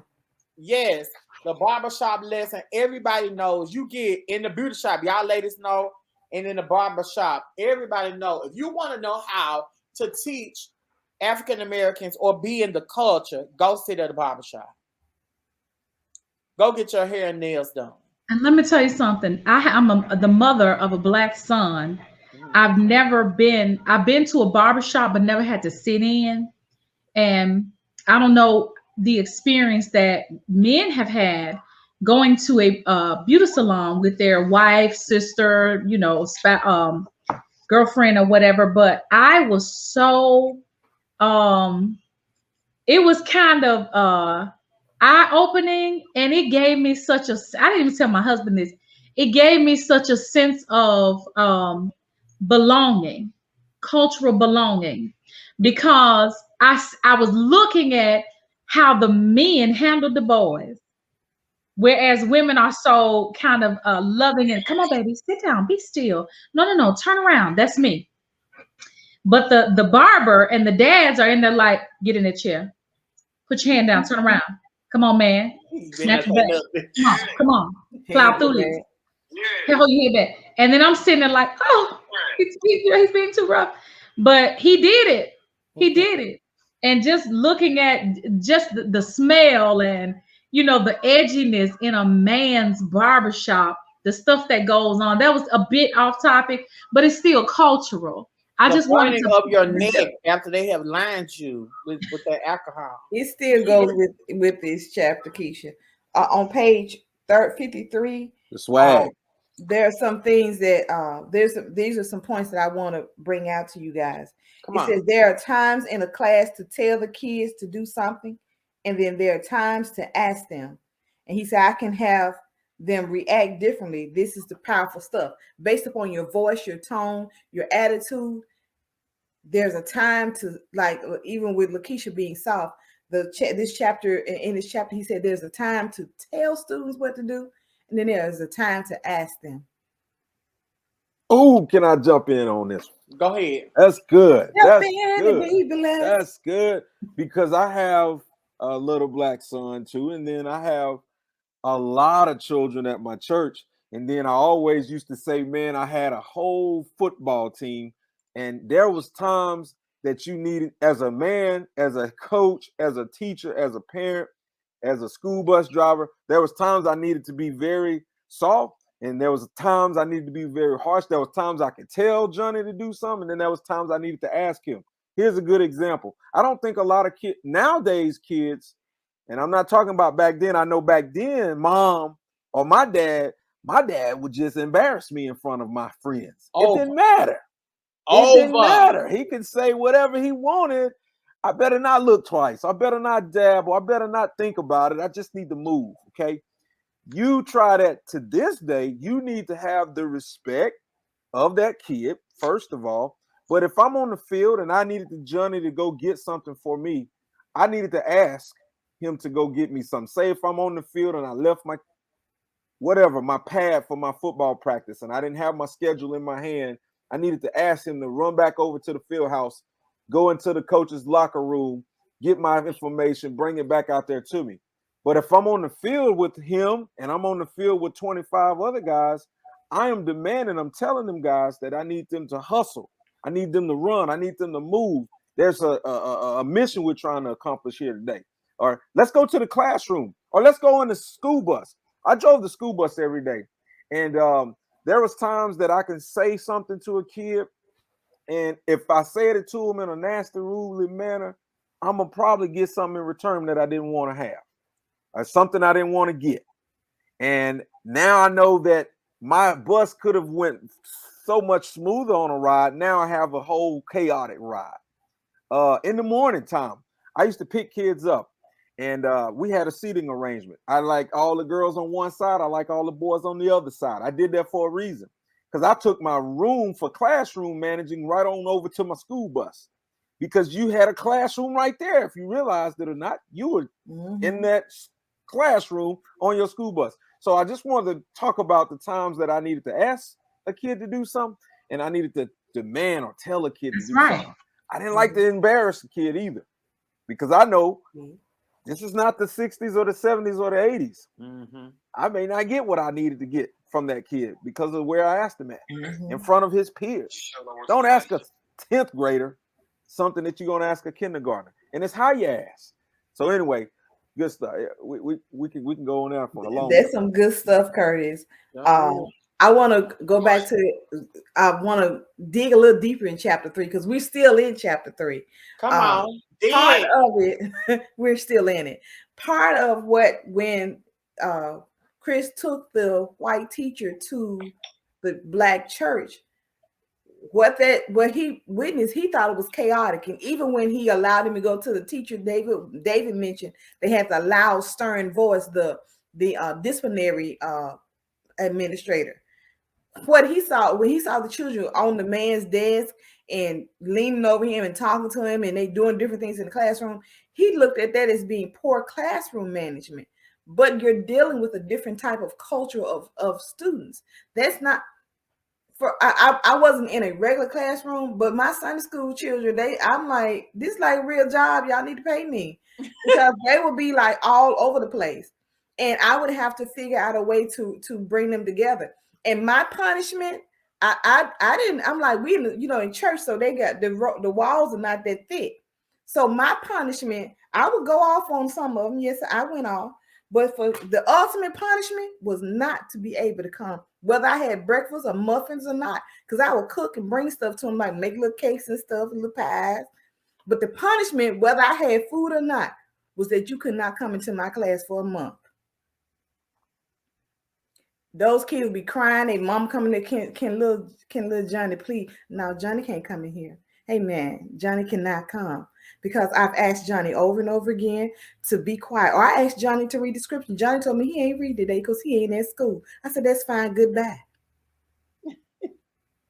I put Johnny O-U-T out of Sunday school. We in church. Here come the pastor, here come the Sunday school superintendent. That basically here come the principal and the superintendent of the school district. I didn't care. You got to say. I said, excuse me, how you doing? They tap on the door. I said, hi, how are you? Amen. Little Johnny's out here. Why is he out here? I told Johnny to go to the other class that was similar to mine. I don't know why Johnny's in the hall. Well, Johnny said, you put him out. Yes, I put him out. I told him to go to Sister Sarah's room because he can't stay in my room. I said, I'm teaching about Joseph, and he acting a fool, and he can't be in here. Amen. Well, we're going to have to let him back here on your roll. I said, he can be scratched out. I scratched him out my roll. I said, he can't be in here. I said, now either Johnny going to be in here or I ain't going to be in here. One of the two. Y'all choose ye this day. Johnny had to go to the next room. Johnny was mad at me. Johnny was mad at me. I did not care. IDC, I don't care. Johnny had to go because Johnny was disruptive.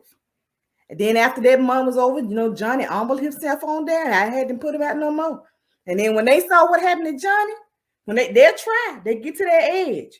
But when they know I had a discipline, You better get this last X. You ain't coming in here. You ain't coming back till you 7th grade. I had 6, 7, and 8. You come back when you 7th grade. Bring your mama, bring your grandmama, bring the pastor out. You ain't coming back. I put them out. But they knew that I loved them. Amen. So we're gonna go back to this chapter real quick. So when he saw that all that stuff was going on, he was like, "Oh, this is bad. This is against his little perfect lesson plan, his little perfect plan." And after David mentioned the barbershop, after listen to the man from the barbershop talk, he kind of opened up, and I believe he turned out to be a pretty good teacher, and he became worthy of that administrative role that they gave him that he wasn't worthy of in the first place. Exactly. Wow. Transition took place. Mm-hmm. Wow. All right, and welcome back. We're gonna run through a few things, and we're ready. Okay, so chapter 4 talks about cogenerative ideas. A cipher is a hidden code, or hidden messages of the way that people connect with each other. So he spoke about seeing this thing called a rap cipher, where he was trying to understand how students communicate with each other. And so within a rap cipher, they get together he was in a neighborhood, and they get together and they in a circle, and they vibing out, as the kids are saying, and they rapping, and one rapper goes to the next, and one shucks, what am I trying to say? One rap goes to the next, and one verse goes to the next, and people come in and come out. So he was just saying that even though he's African American, he really did not want to. He saw them doing it, and so he really did not want to interrupt. So he would step in and try to act like he didn't know what the rules of engagement was. So it says on page 63, he said they were in the middle of what is known as a rap cipher, a highly codified mode of communication and dialogue that the non-indigenous engage in on street corners and places within the urban neighborhoods. So in order to take that into the schools for white people that teach in the hood, take what you see, learn from it, and not be so textbook, as we were saying earlier on in the conversation, not be so by the book, or having this sense of order, but try to give the kids, that's what this book is about, giving the kids buy-in, an opportunity to teach, because our kids are looked at as the bad kids, the browns, those are the kids that are looked at as being the ones prejudged, no money, coming in, tearing up the school, terrorizing the teachers. So they're looked at as being that the bad kids. But if you, as a white person or as a non-indigenous person, come in with a preconceived notion to see your kids on the street corner, get in there, get within their culture, or get within their climate, or find out what they're talking about. When we talk about code switching, look at the words, ask them. In chapter 4, it talks about a cipher. It talks about cogents. The cipher, the cogent is created. You're giving your child a buy-in. So you take 4 students, and this is something I know Curtis can talk about this. Y'all can talk about it too, where you take 4 students and you may say, I need to see y'all after class. So that the kids would trust you, they'll say, hold on, what have I done? No, it's not about that. I just need to see you. So you build up the rapport with the students. Those students in turn set up the way that your class structure flows. It is a cogenerative, the way you're thriving. So once you build up that cogen with those kids, and the class shifts from being the standard deviation of classroom management, and it goes and it flows, then you can take those kids and they can pull somebody else in. But that person, you give that person the option to, you tell that person, we're going to give you an option to go and do something else. So then that person you'll keep the coaching small. The coaching is, I would say, always your student advisory board, for lack of better terms. It's on page 65. And the coaching is they have a set of activities. They already know the rules, and they have a different dialogue than we have. So you as a teacher coming in teaching, you as a teacher coming in teaching students, and you're not neo-indigenous, is something that you should be able to do, or can be able to do. Okay, let's move on. Hold on before you move on. Uh-huh. I want to add that just because this is tying in chapter 3 and chapter 4, just because you have a few students, probably even if you have half of your class talking, doesn't necessarily mean that there's poor classroom management. Doesn't necessarily mean that it's an unruly classroom. Sometimes the students could be discussing something. And so when you don't know the culture, like we were talking about in previous chapters, when you would have a teacher who was a little bit more straightforward student, even when Samuel was on, he was talking about how he talked to the kids and how he allowed the children to respond to him or to speak to him in such a manner. When you create that type of atmosphere, just because kids are loud, for the most part, African Americans, we are a loud group of people. If I were to go home, if my family was to come together Thursday for Thanksgiving, we all had to talk like this: bring me the bread out the kitchen. Everybody got to yell because everybody at the same time, and ain't nobody mad with nobody. Everybody hollering. Even the baby got to cry. Ah, everybody hollering.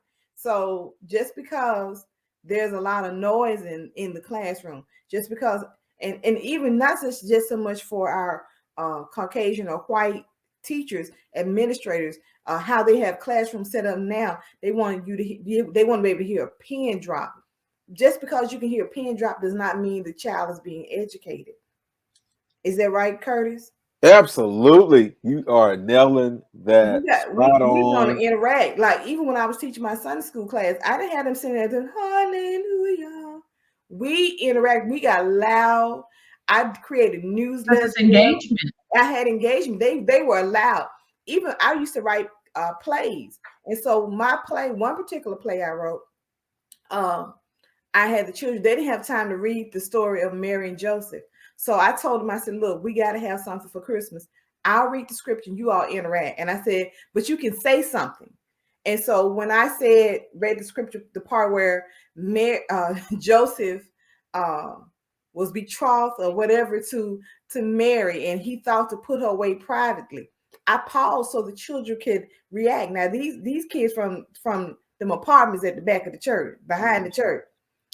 When I said that Mary was pregnant with the promise with the Holy Spirit or whatever with Jesus, that boy jumped back and looked at that girl. He said, I tell you one thing, I know it ain't mine. Now that ain't in the Bible. Y'all, I slid down the wall. I laughed. I was so ashamed. I was so ashamed. But that was I gave them free will to interpret what I was teaching. Even though they did in front of the whole church. The whole church I looked over at the pastor. I was like, Lord, we about to be in trouble. And they were rolling. He said, I guess I'll take care of it though. When he said, Lord spoke to him, I guess I'll take care of the little man. I was like, but the other kids got it. They understood because you were speaking that language. I was embarrassed, but they got it. But that's what I want to interject. Great interjection, Audrey. Just to add on to that, there is times that I can remember, Dave, and I know you can attest to this. My wife can. You can too, Audrey. We've all taught in some form of a fashion, whether it was in a classroom or in a church setting or just in a class somewhere, but there's times that we say we are loud. They used to call that classroom that I used to stand in organized chaos. And when we would refer to organized chaos, it would be There's loud segments that are in the classroom that the language that we spoke as African Americans didn't always speak to the Caucasians or the Hispanics or the other I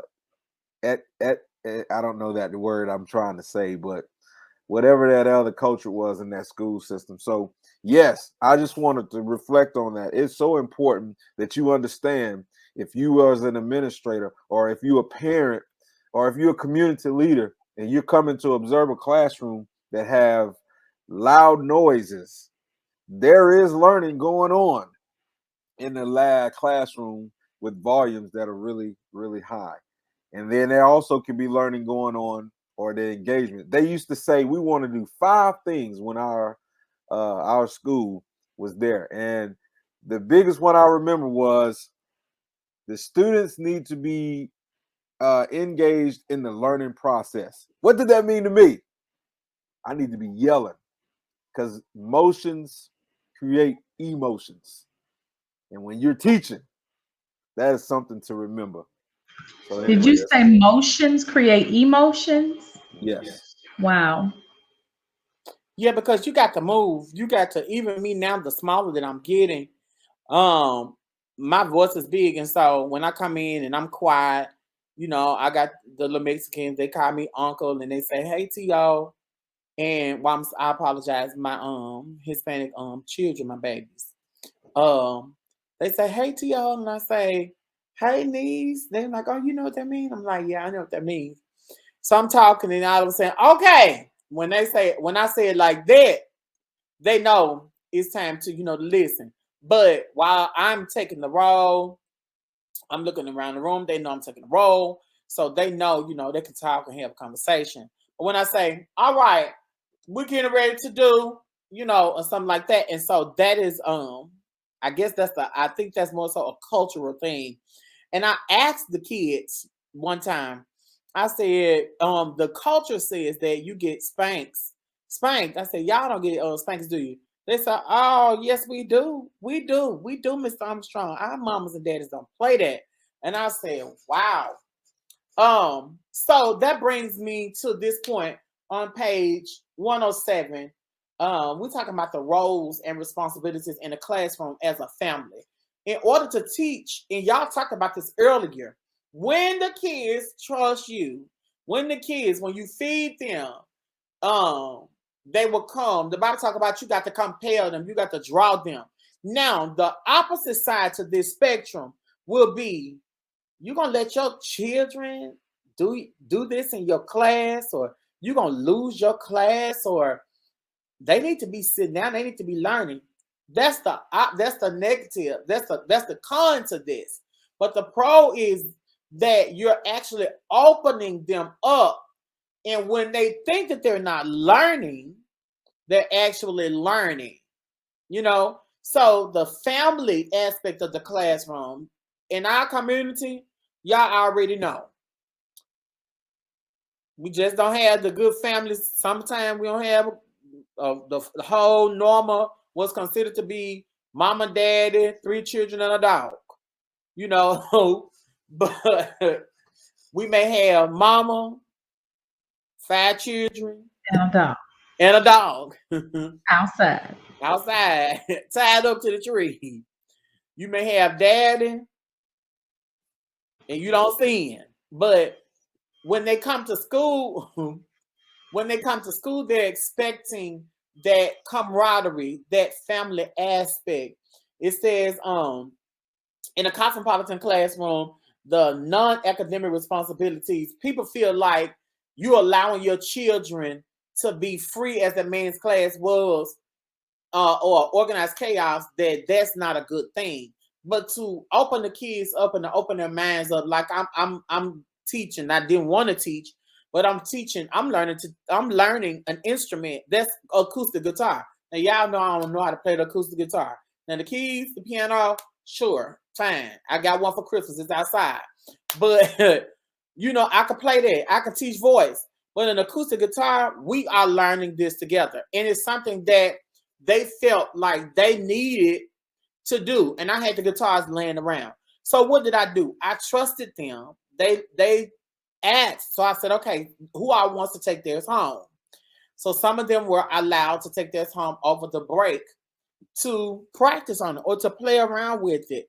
And so that brings a trust or a camaraderie, a level of, oh, Mr. Armstrong really kind of cares about me. You trust me. Yeah, he trusts Did me. they sign them out? Because if they don't bring them back, they got to bring in $75. No, they didn't sign them out. Actually, it's from a program that actually gives them to them. But I'm not releasing them to them yet because I want them to be able to keep them at the school and practice. So they don't know that they'll be theirs.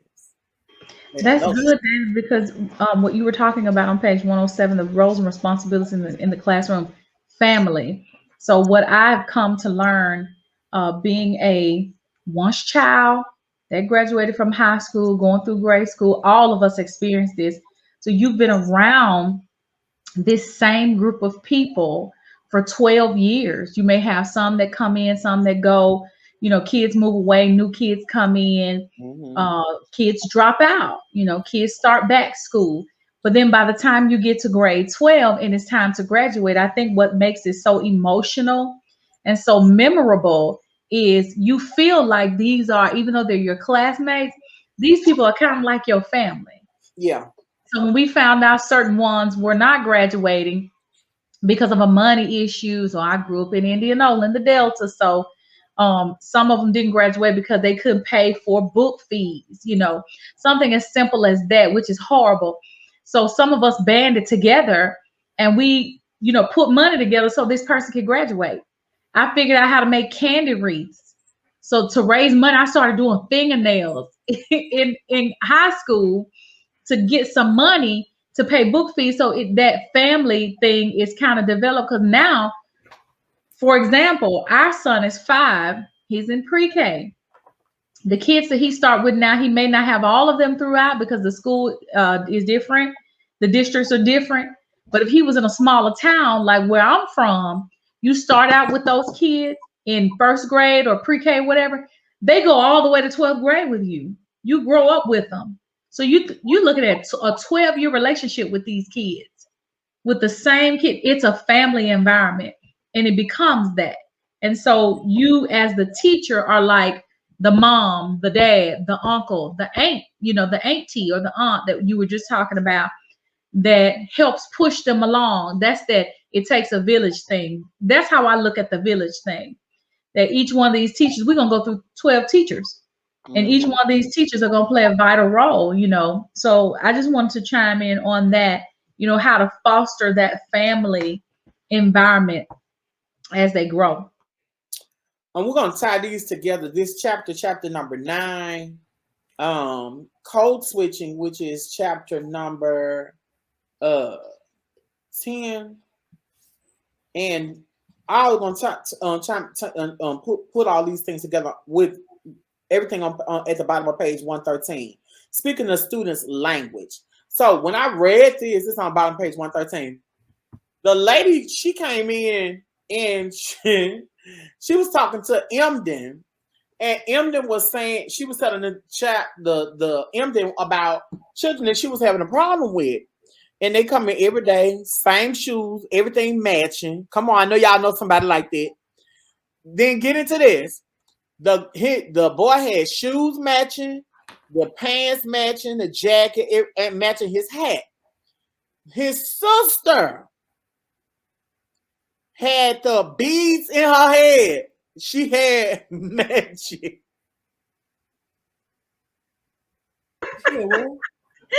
Like Venus and Serena beads.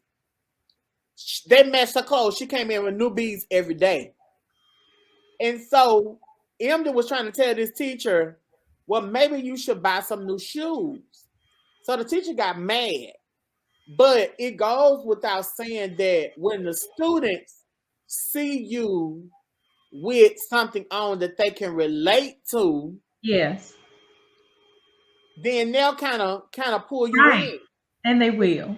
And so it goes with the chapter called Clean. Y'all know, like I know, every I don't know if y'all did, but every year I got brand new shoes. Now they lasted. I had to last a year, but I got a pair of brand new shoes, I did. brand You new didn't, Keisha. clothes, No. and you was clean talked about it being a fashion show. And Oh so yeah, Was that's that right. They school? talked about that early in the It is book. That's C.L. important, Book Dave. and Company. It is. That's important from a teacher standpoint. I know when I was at, I would look at the students. Man, let me just back up. It was really important for me to really connect with. I keep thinking about my football players because they were students. We always push that teacher, then, I'm sorry, you student, then athlete. I don't know how they do it up there where you all are in the Delta Day, but you are student, then athlete, right? Well, man, my students, they come to school and it was a big deal. Well, it was Air Force Ones at that time, but it was a fashion show. When you get to your bus stop, like they were gonna make it known what they had on all the way to their seat. When they get ready, when you get off the bus, you're gonna walk up to the gate, walk into the school campus, walk into the gymnasium. Those black African Americans, they took almost 20 minutes to walk from the front of the gym to the back of the gym. Because you got to see. I need you to know I'm matching from head to toe because I may be looking at a little bitty, like you said, Audrey, earlier, my hooker teacher who's over here with her whistle, and I got my other snapshot. I got my selfie I need to take because their cell phones pretty much is okay now. You can't write up a kid for having a cell phone in there anymore. So anyway, as a teacher, as a young African American man, I know I had a tie club. I had the bow tie club at the school. I made a big deal about when I was an elementary teacher. Those young African Americans, I got bow ties for them, and I would put bow ties on their shirt. We would wear bow ties. We call it the Little Men's Club, and we wanted them to look with a shirt tail in and tuck it up and put the bow tie on. Now that's elementary, but again, in the middle school arena, man, fashion is everything. When they walk into my classroom, we did a grab and go breakfast. My wife can attest to this. I spent a whole year on trying to build up a breakfast in the classroom. And man, when we look at how they would take their time, you better not get no. I won't even eat jelly. I won't even put the toast in my mouth because I'm worried about the crumbs that's gonna get on my new shirt Mama just bought for me to wear my fashion show up into the classroom. So yeah, fashion is huge. And if those teachers didn't understand that, that was a way to connect. I know it was for me.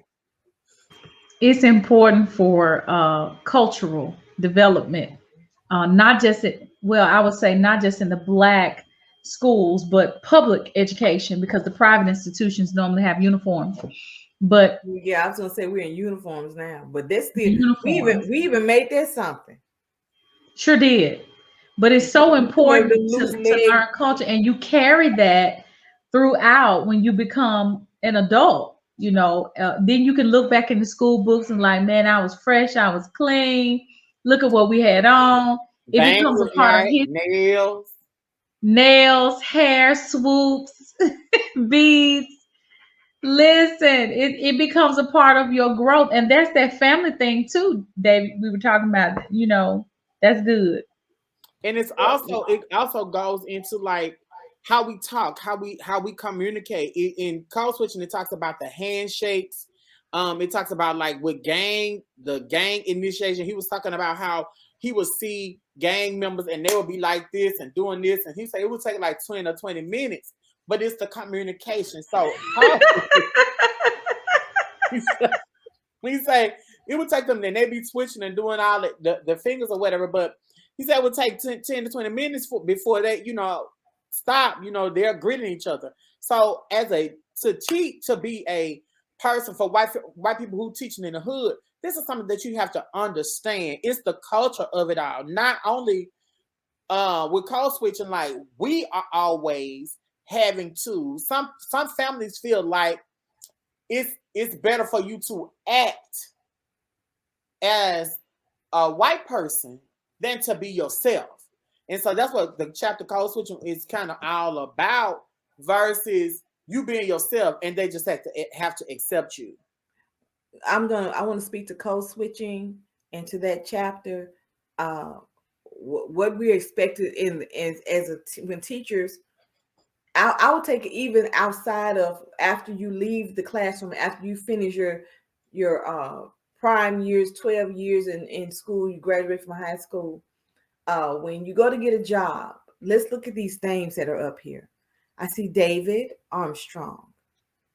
Strong name, not an African American strong name, but a strong name. Audrey Stevenson. I'm gonna get a job. Lakeisha Cotton gonna have a problem. She's gonna have a problem.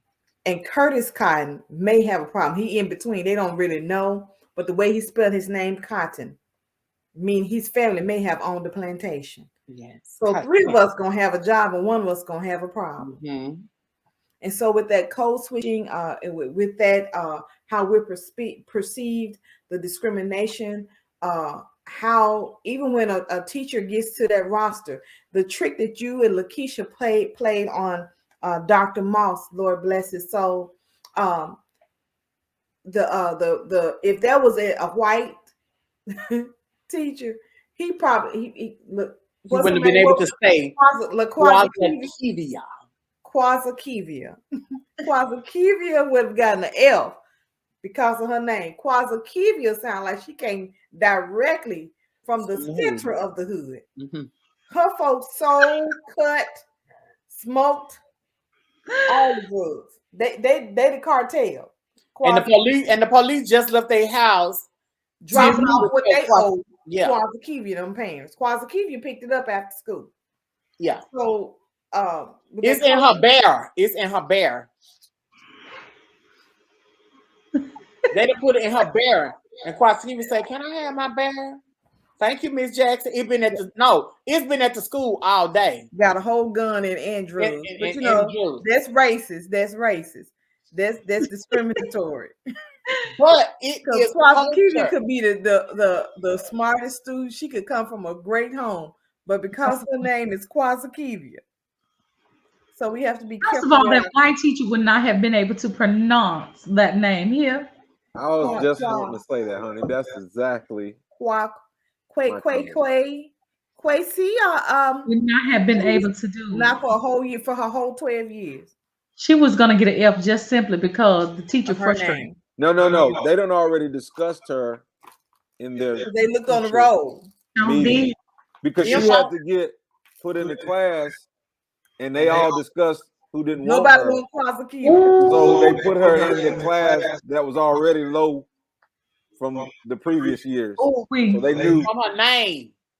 Off the name. They already got her IEP folder ready. Oh, say it again. That individual education plan was gonna be learn how to say Quasakivia. Spell your name, baby. Quasakivia got one time to act up in classroom. They're gonna give her some medicine, an IEP, and they're gonna send her parents a check.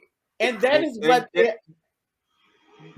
what they do to it goes back to what we were saying at the beginning. And we're getting ready to wrap this up. It goes back to what they're saying, what we said at the beginning. When you have those lawmakers and policymakers who see the hood as a low performing place off top, as a low performing place off top.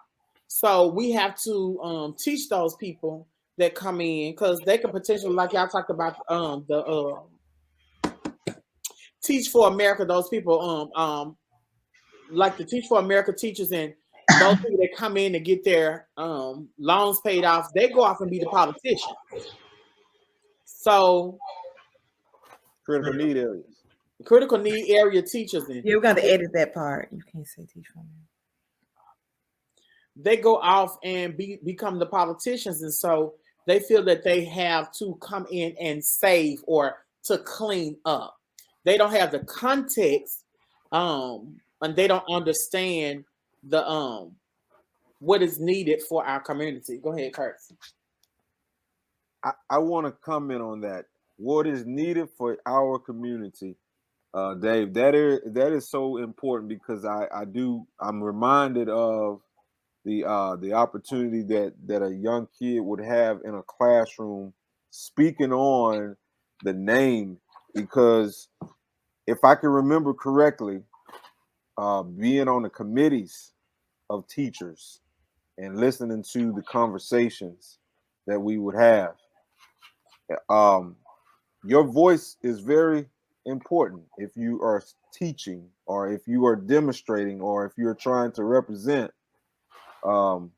just a student body. And when you break it down and you have more of the African Americans on one side and you have the Caucasians and the Hispanics, I like to say the other, then there is a problem, because you won't understand how to communicate or how to connect. And y'all have already said this 100 times, I believe, today. But just to piggyback on that, Dave, it's so important that we understand how little Johnny is. He's not slow. He there is a resource. Everybody's learning style is completely different. If I'm reminded, David, you can attest to this, 3 different types of learners. But I know that we got to be able to, if I'm an educator, I got to put my what's the word I want to use? The way I stereotype aside. Yeah, my perception. Absolutely. How I need to put that to the side so that I can teach this African American kid and help him get to the next level. So yeah, that's good, man. David, can I speak to one thing? I think before you wrap it up, I think this was real important to bring out in the next to the last chapter. I don't know if you were going to hit on it. Page 190, which is curation and computing, 184. It starts at 184, but pretty much what this talked about, I thought it was this right here was so loud to me about being able to effectively handle the learning style and the intelligence of the African American child. And now it speaks not just to the African American child, but the kids nowadays, how so quickly and how so spongy their minds are, and how they need to be fed constantly. They need to be reinvented and re-engaged over and over and over and over. And so in that chapter, and I know you guys are familiar, but just a quick recap in that chapter, it was talked about that they needed to get a grant. A grant had come down so that they can get laptops and some computers for the school. And so they finally got it, and then it was going well, and he had assigned times for the kids to use these laptops, these computers, and only what they could do on it was to play to do these math lessons, where these kids mastered the math lessons, and then they started to go and do other things like surfing the internet and playing games. And so when it was determined that they didn't want them doing that on the computers, they started shutting it down. They wouldn't let the kids do it. They started to kind of parse out the time the kids could use the computers. Well, what happened with these kids was they began to get frustrated. So they started damaging the computers. They started damaging the computers, so that they had to remove them. Took the computers away. Emdin said the computers sat in the closet for weeks. They had to determine whether or not they were going to bring them back out. Well, what he did was he adjusted. He had to figure out a creative way to engage the kids and to make best use of their brain time. So he came up with these web surfing. I forget what it was called. Chime in and something like that. He came up with smart ways for them to be able to get onto the computer. So anyway, in a nutshell, what I'm saying is being able to effectively engage and understand the progression of the children, how the kids progress, how quickly they progress, how to engage them, how they not get bored. We know it even now. This is 2021. And our 5-year-old can master everything on that phone, on the laptop, on the tablet. And I'm pretty sure if he watched me enough on the computer, he could figure that out because he's already asking his daddy, can I do this? Daddy, can I do this? Can I do this on the computer? And so are we ready for that? So the question is, for white folks who teach in the hood, and for the rest of y'all too, that's us, are we even fully ready? Are we ready to be able to handle what is to come? So that was the generation before us. This is now the generation, now us. I remember when we had to go to the library to use the computer, and AOL, the dial, all that just came on the scene. It was like that was music to our ears. You get on that black computer, screen. you got Them mail. dots. Yahoo Mail, Hotmail, College Blackberry, Club, everything. all of that stuff. I'm talking about everybody had a Yahoo, and all you wanted to do, you had no business. All you wanted to do was go to the library, get on the computer, and what? Check your email. Who gonna email you? Your classmate. We sitting right here. You can tell me that. But anyway, and so it was a treat. It was a treat. And I could only imagine the frustration, So yes, all of that. I could only imagine frustration, but I thought this spoke volumes because this was another example or the dynamic. Watch this, from this end of the spectrum to the other. The science teacher that needed the science equipment, she didn't let the kids get it because she said they violent and they're going to destroy or hurt themselves. Destroy the equipment, hurt themselves. Now look at the other end of the spectrum. They get computers. They're allowed to use the computers. And what happens is almost like it proves what the teacher thought was right. But they became violent because you took it away from them. You didn't even know how to engage the kids, challenge them. He observed it, and I forget what happened in the rest of that. I didn't get as far as I wanted to get in there, but I just thought that just spoke to, are we ready to even take the next step in educating kids in the hood, period. And it goes to I can attest to that, and I'm going to wrap it up because I know I'm curator. She's going down, but we were in the situation, and iPads when I was teaching in Greenville, iPads were taken back, because of COVID, and so they were still sitting there. Where I teach at currently, we have those students that, because we are not virtual, they don't have, those devices. Whereas now we're in school, we don't need that. We need the devices, and we've learned so much, and we've given them the tools to use. But now we're back in school, and the devices are non-existent. So, and they had to shut down them from using Facebook, AOL, YouTube, and they would get on there and do VPNs and all of those things. So I do understand that. But what we had to do was just give it to them, and when they when they violated, we had to take those particular people their device back, or moderate it. So does anybody have anything else to say before I leave? Before we wrap it up? No, I just say that. Go ahead, Miss Scott. Go ahead. And we all want to say something. Curtis, then Audrey, then Lakeisha. No, Audrey's last. Okay. No, just to say what my wife was speaking on. Are we ready to be able to accept the challenge to be able to have a student to hit that growth? Kindergartners now, they don't have to be African American. They don't have to be Hispanic. They don't even have to be Caucasians. Kindergartners are learning how to type right now, and they're actually having to put PowerPoints together. Blew my mind. Now, this was 5 years ago, before I left out of the teaching field. Kindergartners, just think for a second. You were in kindergarten. No computers were being used. Big pencils, cornbread tablets. Nice. There you go. No single. That paper with them lines on this thick. They were very thick. What you say? Very thick. With the dashes in the middle. With the dashes in the middle. Yeah. There you go. So, are we ready? Are we ready to help our students get to the next level? That's my question. That's good. And I'll go right behind that and say, this book opened my eyes. I'm not a scholastic educator, but more, on the spiritual side and business side. But this opened my eyes so much.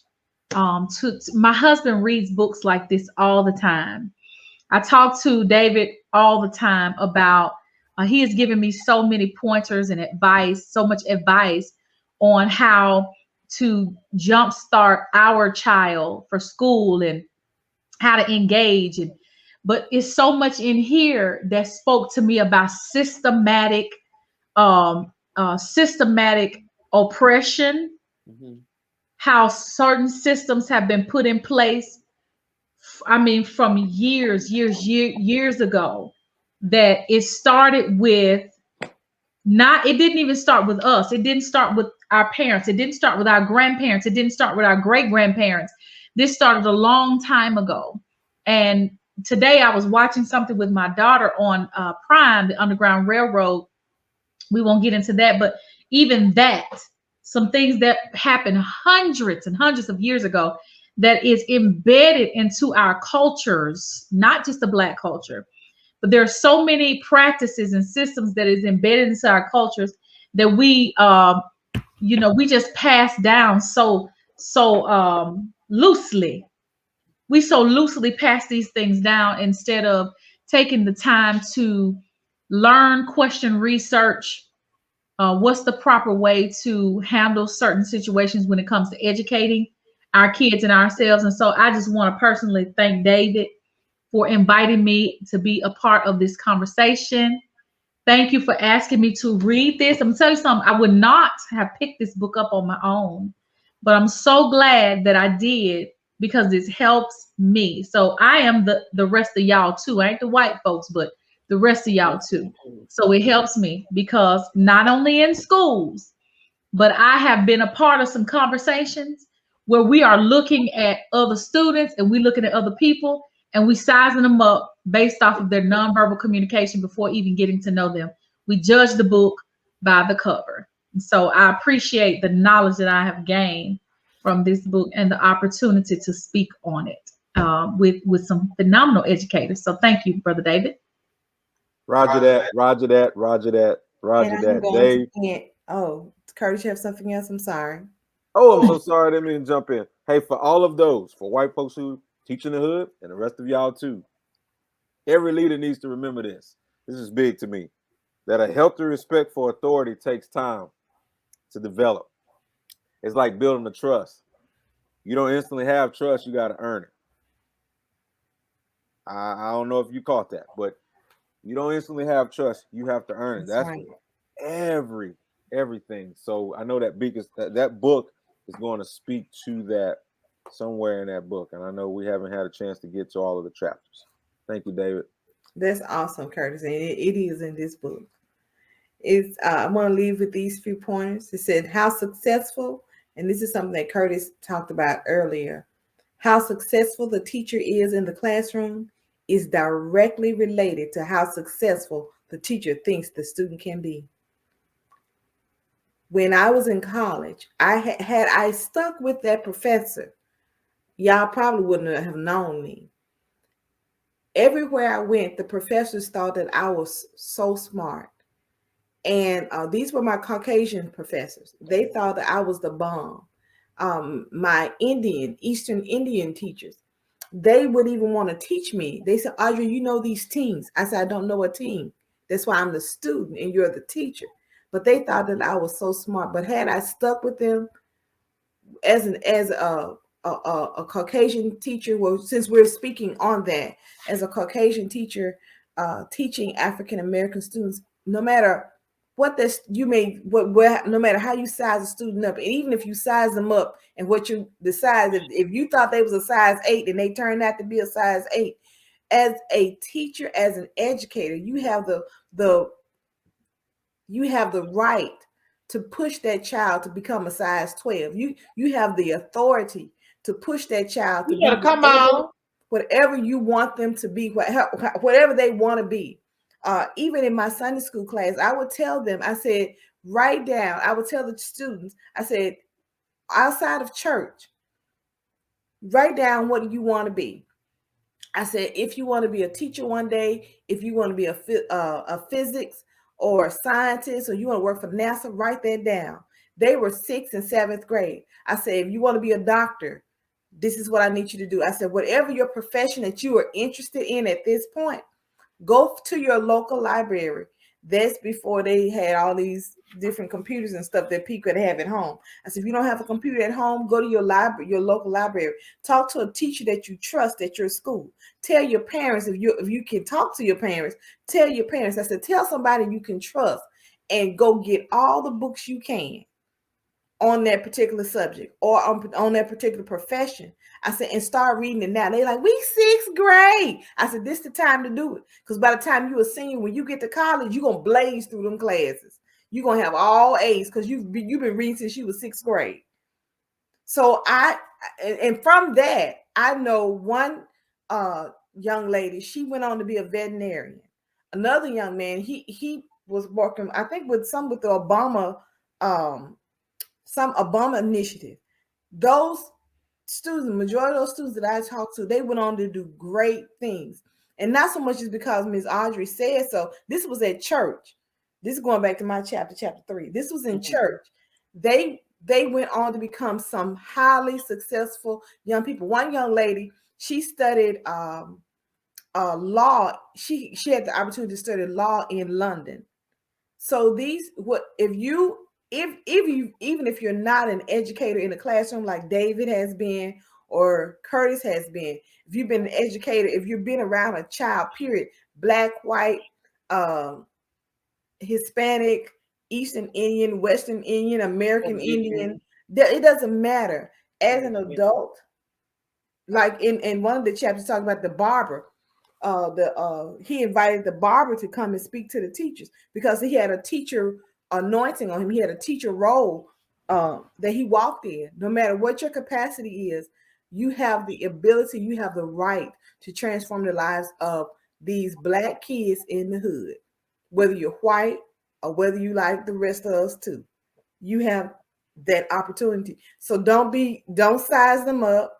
Don't be discriminatory. Don't be prejudiced against them because of what the media tells you or what even your perception may be correct, like I said before, but you have that authority, you have that power to love that child into who they are predestined to be. And that's all I have to say, David. Thank you so much for this opportunity. Thank you guys for sharing with us. And I thank God for this book. I don't want to bring God in. I don't know if you can do it on your channel.